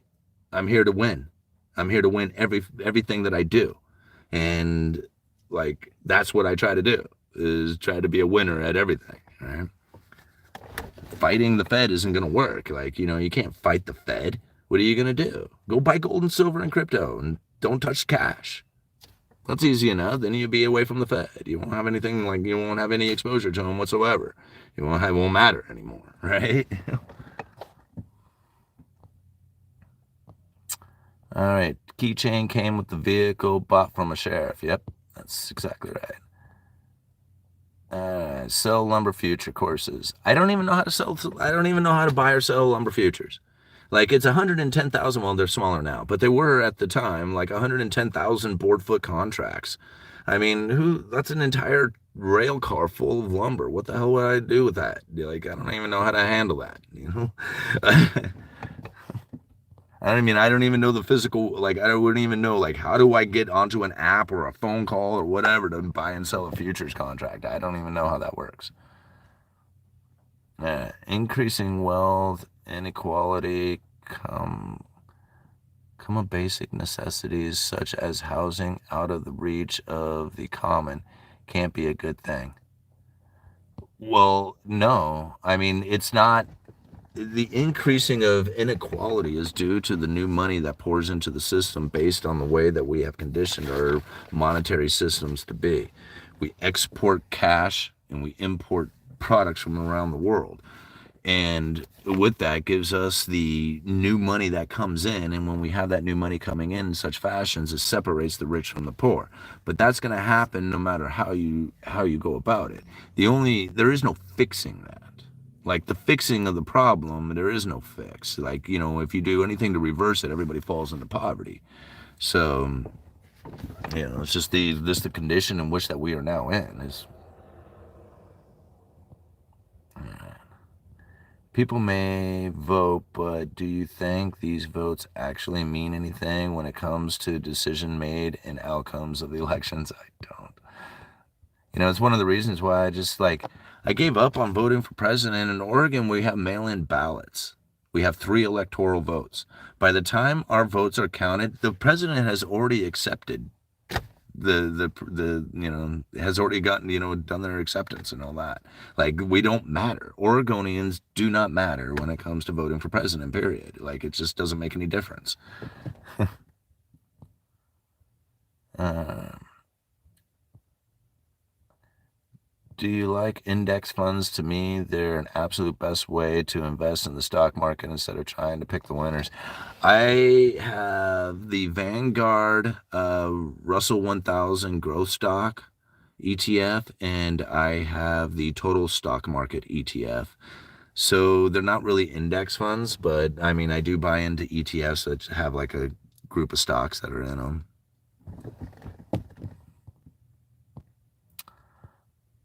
I can vision you preparing a pamphlet on the basics and fundamentals of common banking.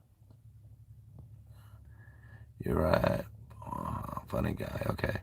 Has the Explorer been fixed yet? No, it hasn't. I plan on messing with that tomorrow. I think it's just the battery is dead. I just been so busy doing other things, I haven't had a chance to really mess with it.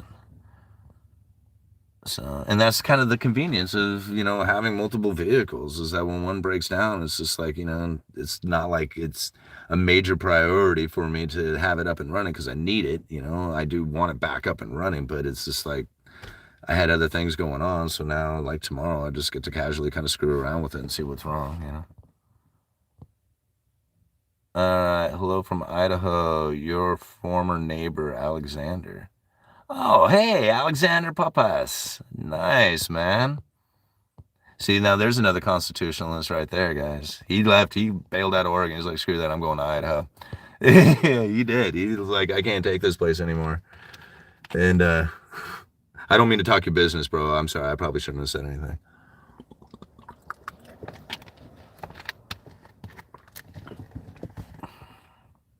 All right.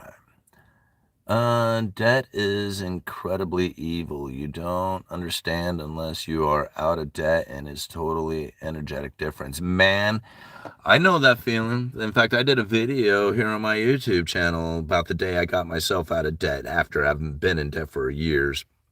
But I had $3,000 cash and I had $3,000 debt on my credit card. And I said when I had enough cash to pay off my credit cards, I was going to go do it. And I made a video of actually going down to the bank and handing them all the cash and being out of debt for the first time in my life, or for the first time in a long time. And you're right, man. When you are out of debt, especially if you've been in debt for a long time, man, the feeling that you have is so awesome. I mean, it is so awesome. Like, everything is better. Like, the music sounds better, the coffee smells better, the view that you have is better. Everything is so much better when you are out of debt, right? And it's hard to explain. Like, even people don't even bother you that much anymore. It's like, that guy's having a hard time. It's like, woo, I'm gonna stay out of his way. And you just like, like, things just like, just don't get bothered anymore. Everything is cool. It is definitely a feeling of definitely an energetic feeling, an uplifting one. Do you have schedule for these live streams? I don't. I just kind of just do them whenever. I I was gonna try and do like a scheduling so that I could get more people here on a regular basis, like, on a particular time. But I found that it's kind of hard to commit to that particular time. So I just kind of just do them randomly, whenever I just, got the moment, got the time, I just kind of pop out there and make these videos. Alcohol is the I guess the gateway drug? Yeah, the gateway. Um, I think it's sugar. I think sugar is the gateway drug. I think sugar, then caffeine, and then into like cigarettes and then alcohol. Can you talk more about your last video more in depth? Um, I don't know. Like, I'm not sure, like, on how to explain it any more than what I did in the video, because I mean, I know it was pretty simple and pretty quick. But it's really, that's what it comes down to, is the feelings and the vibrations of everything you've had. See, like most of us, let me see if I can get in depth to it. How much time do I have? Okay. We're going to give this 15 minutes and then I'm going to be done because I'm getting tired and having a hard time speaking.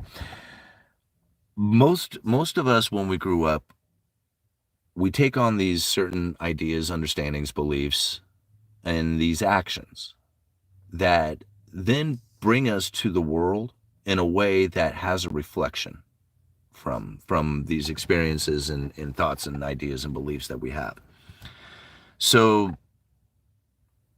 for example, like a lot of times, if you are an empath, like, somebody who really feels the energy of other people, it might have been due to you growing up and being abandoned, in some way. Like it maybe not like physically abandoned, like, you were left out on the street or something like that, but maybe like, your parents divorced and they just weren't there for you, like emotionally or whatever, or maybe like literally physically left the house and just wasn't there, right?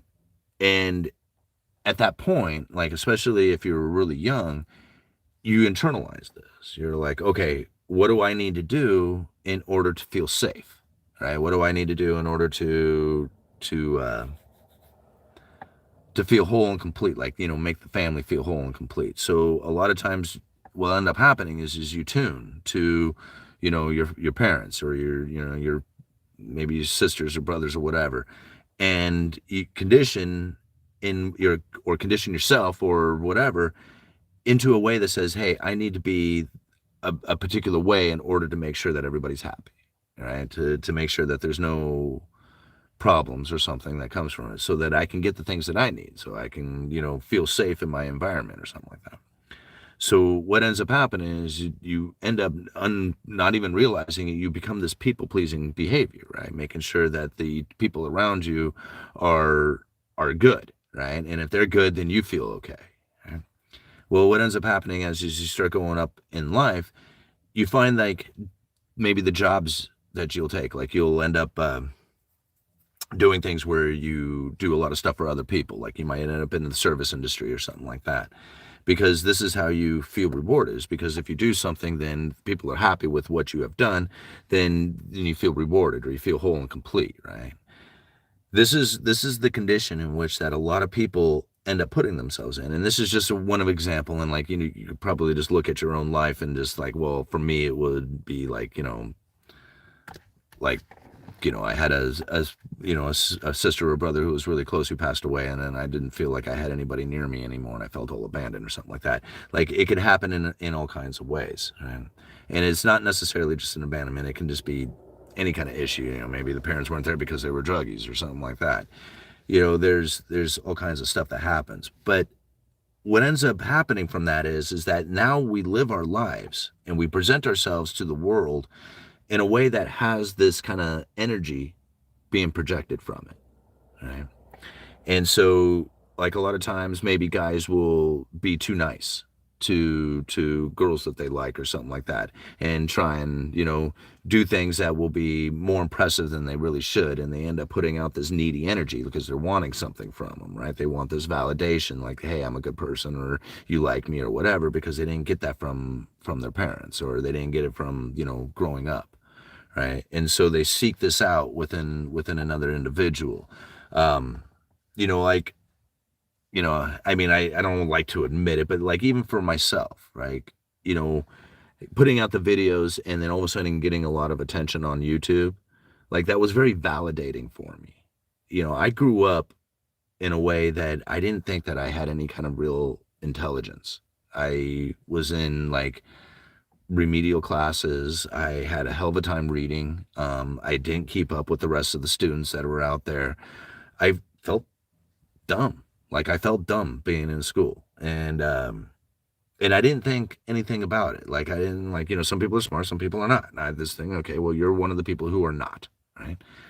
And so like I just kind of took on jobs that didn't really involve me thinking. Like it was more driving forklift and putting loads together and other stuff. When I got into construction, I felt a little bit more about it because, like, you actually have to use, you have to read prints and you have to kind of understand, a little bit more about, how a building goes together, and it takes a little bit of intelligence to understand, how to read blueprints and then put those blueprints to an actual, physical project.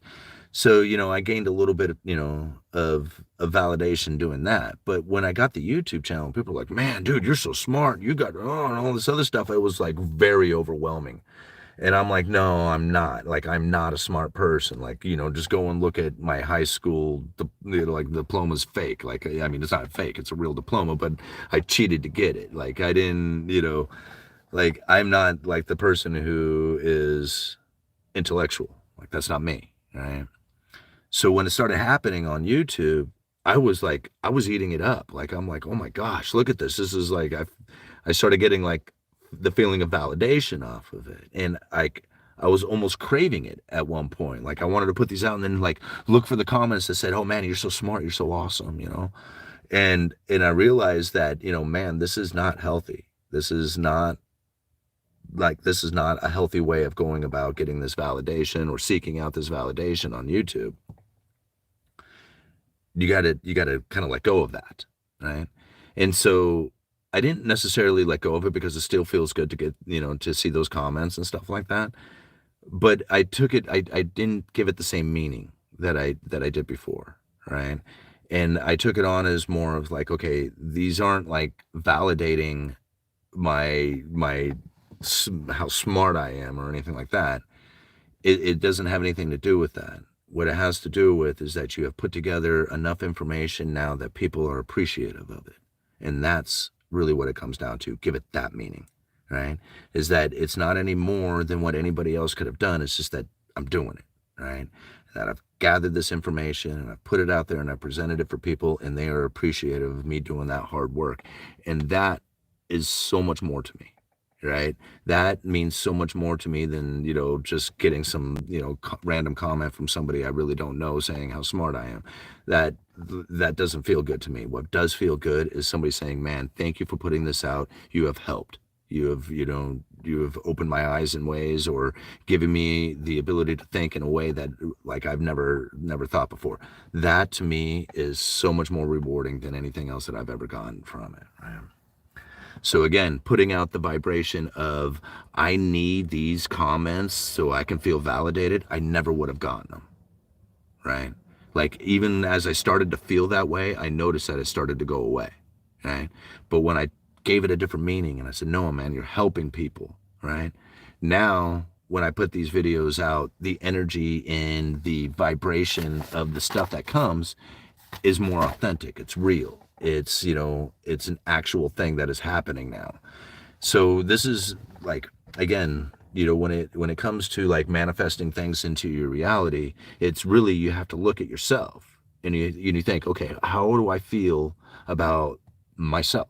Like, how do I feel about the reflection that I'm getting from the world, right? If people are, using you or maybe not giving you the respect that you feel that you deserve, think about what it is that you have respect for yourself, right? And how do you present yourself to the world in order to get that respect that you are seeking out or thinking that you need? If you are not respecting your own true vulnerable self and you are not putting that out to the world, then you can't expect the world to do that for you, right? I mean, only you can do it. And so once you have that reflection of like, no, I not only respect myself, I respect, the business that I do, the dealings with, how I treat people, how I present myself to the world, you're going to get a reflection of that exact thing. And it's very magnetic as well, right? So people like look at somebody who's just like, no, he is confident. He definitely knows what he is up to. He definitely is, in frame, in position, and he's standing strong, right? And doesn't get blown away or pushed around by other people and how they feel about him. Like, somebody comes up and says, hey man, you're thinking wrong. It was like, well, you know what? Too bad. This is the way I think, right? And I'm going to continue on thinking this way. I'm going to continue putting out my videos this way, regardless of what anybody else says, because this is really truly me and this is how I feel, right? Well, that's magnetic. That's why, people are drawn to the channel. And I'm not trying to brag that up. It's just that if I tried to be anything other than that, it wouldn't have worked. The whole thing would have fallen apart. Right? So I have to stick to being that person in order to, have the things within the universe come to me in the fashion in which that I want them to, right? Because if I wasn't being that person, then things would come into my life that I don't want, right? And does any of that make sense? Did I? All right. Let's see how many. Oh my gosh! Look at all these comments down here. Okay, all the way to the bottom. I'm gonna give it 5 more minutes, and then I'm gonna go home. All right. Let's see. I'm in RI, but I see tons of Subarus in Vermont and Maine. This is my first time watching you. You have my respect. Well, thank you, Jose Felix. I really appreciate that, man. Gonna drain the truck battery. Yeah, I know, right? It's going to. He's gonna have a dead battery with the interior light. Okay, well, let's see. No problem. Fire right up. All right, my buddy from back in the day had a truck like this. Base tubes, I say. Thanks, Simon. You bet, David, no problem. Peter Schiff does sponsorships on all of his videos and has over 500,000 subscribers. Yeah, I know. And I mean, I guess I could, but it just, I don't know. To me, I mean, I want the money. I would love to have the money, right? The sponsorship money, because it's really good money. It's and when it's offered up, man, it's hard to pass it up, because it's just I'm thinking, man, I could use this for all kinds of stuff. My boy has braces. One video could pay for all the braces, whatever. But it's just it doesn't feel inside. It doesn't feel right. To me, it feels like I could be doing something else and earning that much money, doing something that is more authentic to me and more helpful to you, out there.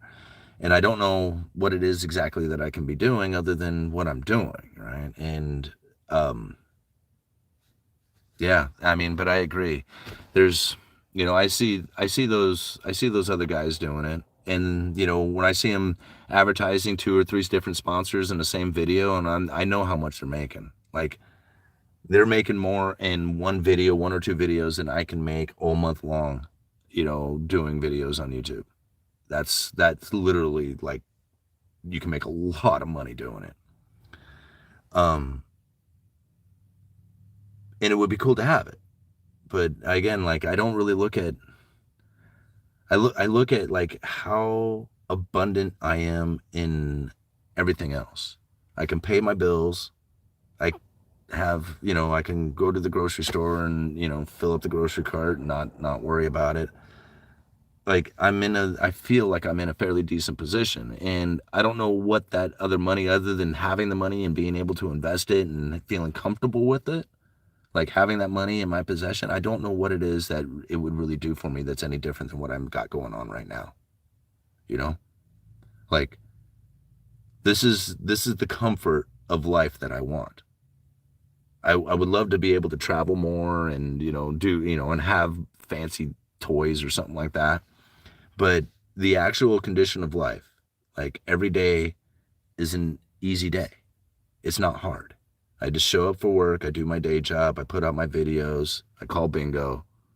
It's a pretty easy life, and I don't really want to complicate that. I want that, I want that comfort level, and I want that ease. But yeah, if I was to be able to do those sponsorships, I think that I could have enough money in a short amount of time that I could really kind of give up having to pursue money altogether and just live life, right? Wow, that would be an amazing thing. I don't know if I would be working as hard if I had that sort of life. I work fairly hard, not hard, consistent. I should say that. I work consistent, and I think that's healthy for me. If I didn't have that consistency, I may not be doing the things that I'm doing, right? So I think this is what I'm supposed to, I mean, could I be doing more? Sure, and I could probably be earning more, but I think this is what I'm supposed to do. You know? I don't know what the next right thing is, but this feels fairly right to me. All right. The market is looking bad with two different happening.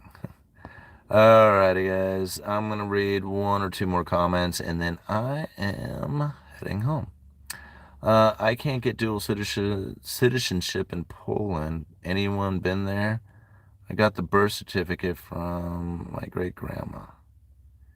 You can do one little itty-bitty silver ad. I could. And I was actually offered some pretty good deals, especially when everybody was really, really concerned about hyperinflation and buying into gold and silver. I had a couple of companies that were wanting me to sell their silver products. I had a hard time following their mantra though on a lot of that stuff, right? Talking about like how the dollar was going to be gone next year and you had to get into silver and all this other stuff. I didn't like the way that they were promoting their stuff. You know me, like I'm not the fearmonger out there. So like I have no problems with people buying into silver. I buy into silver, but I don't buy it because I'm trying to protect myself from hyperinflation or something like that. I'm doing it as an insurance policy to have something that's away from the third party. That's the only reason, and it's worked out pretty well for me. But trying to sell silver to people for an insurance. Trying to sell them because they're in fear of trying to preserve their wealth or something, super easy to do. So again, I would have to turn into like the fearmonger type of guy. I mean, I wouldn't have to, but it would be easier for me to sell the silver if I did.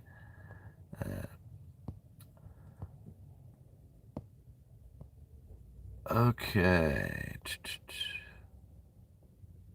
He read my comment. All right. Thoughts on prepping. Okay, I'm going to do one more comment on the prepping, and then I'm going to head home. Prepping, yes, absolutely. Love prepping. I have been a prepper for a good chunk of my life. For at least the last 15 years, I've kind of had the prepping mentality. Now, I used to be a lot more hardcore as far as prepping goes, like prepping for end times kind of thing. I don't really take on that kind of hardcore belief anymore. My prepping is more in the idea to prepare yourself to deal with major downturns so that your life is less disrupted from it.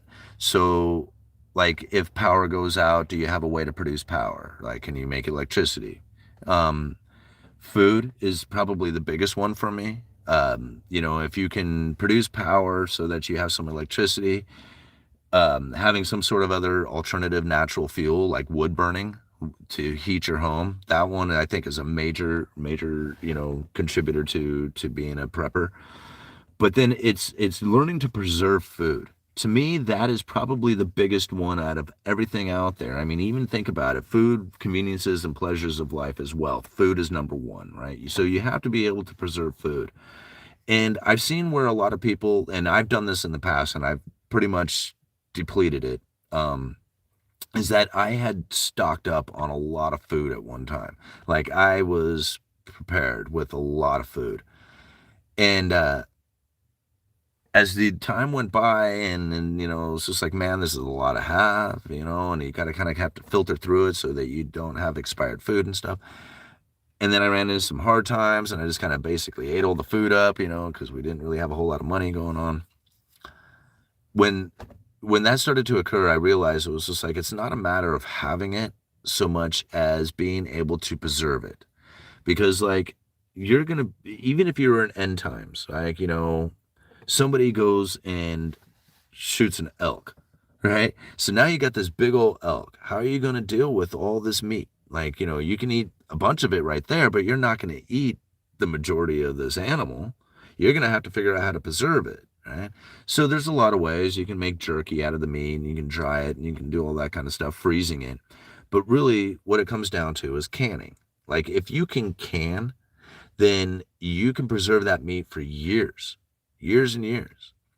And you don't even really necessarily even have to have like a lot of equipment. Really, a pressure cooker, jars, lids, and rings, you can ultimately can out on a campfire outside. You wouldn't even need like electricity or gas or anything like that. I mean, it's not easy to do, but you know, you can figure it out and you can make it happen in that fashion. So to me, like prepping in a way in which that you can not only prepare and deal with an abundance of food that comes to you, like, you know, all of a sudden somebody hands you 100 pounds of something. If you can process that, to me, that's probably one of the best prepping skills that you could have, far beyond anything else that's out there. Because now, when somebody else who doesn't have that skill says, man, I got 100 pounds, you can say, I'll split it with you. Right? I'll do all the work. You give me half, you get half. Right? And so, I mean, for me anyway, if you have not started prepping, learn the can. Learning the can is an excellent prepping skill. All right. It has been awesome hanging out here with you guys. Water. Yeah, that's another thing. I'm from Oregon, so I don't think about water because it falls from the sky 90% of the time. So, I mean, I guess if you're depending on the area that you're in, you probably, you know, should learn to filter water or, you know, figure out one of those, you know, water accumulators from the moisture in the air. Damn you, E, I just got back from an hour walk and you're still going. Yeah, Owen, I'm about ready to bail out though. Thanks for tuning back in. Tell sponsors to give your viewers a promo code to buy 1 ounce of silver at no premium.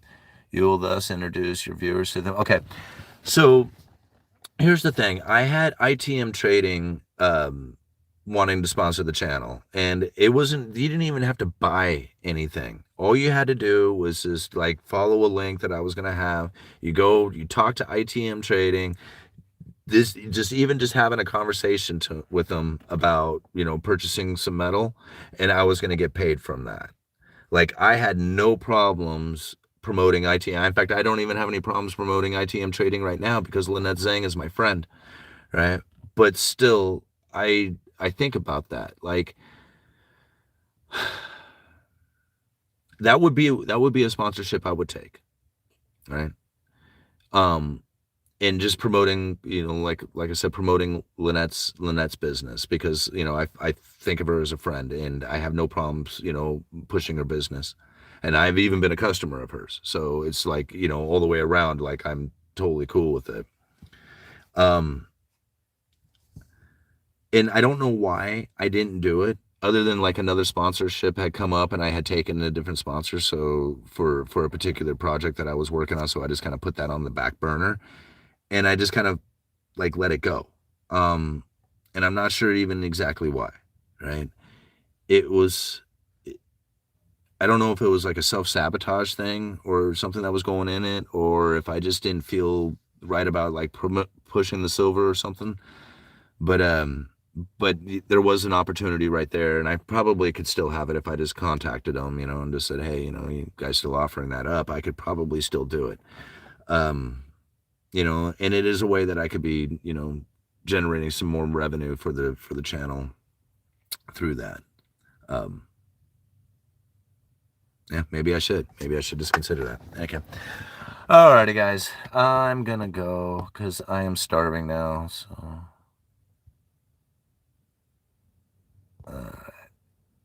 ITM treated me well. Yeah, I mean, all-nighter. You know, I'm sure you've met Lynette too, didn't you? I mean, you know, she is way cool. Her business is cool. I mean, I love her style. You know, when I met her personally a couple of times, she treats me like I'm family. She had a long conversation with me talking about like, you know, things that didn't even have to do with business, talking about her property and, you know, all the gardening and different things that she's doing up on her, you know, up on her property and stuff. She was a very cool person, for sure. So, okay.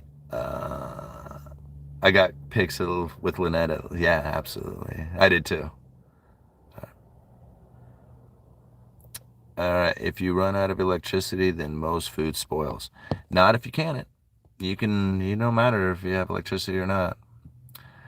Okay, guys, thank you so much for being here. Thank you, everybody, for the super chats. We got $14.14 in super chat. You guys are always so generous with those things. I very much appreciate you supporting the channel in that way. Thank you for being here. 2 hours into it, we've had 143 people watching right now. Had over 200 people at one point with over 212 likes right now. Thank you so much for hitting that like button. You guys are very awesome. Thank you for being here. Uneducated Economist. You guys let me know.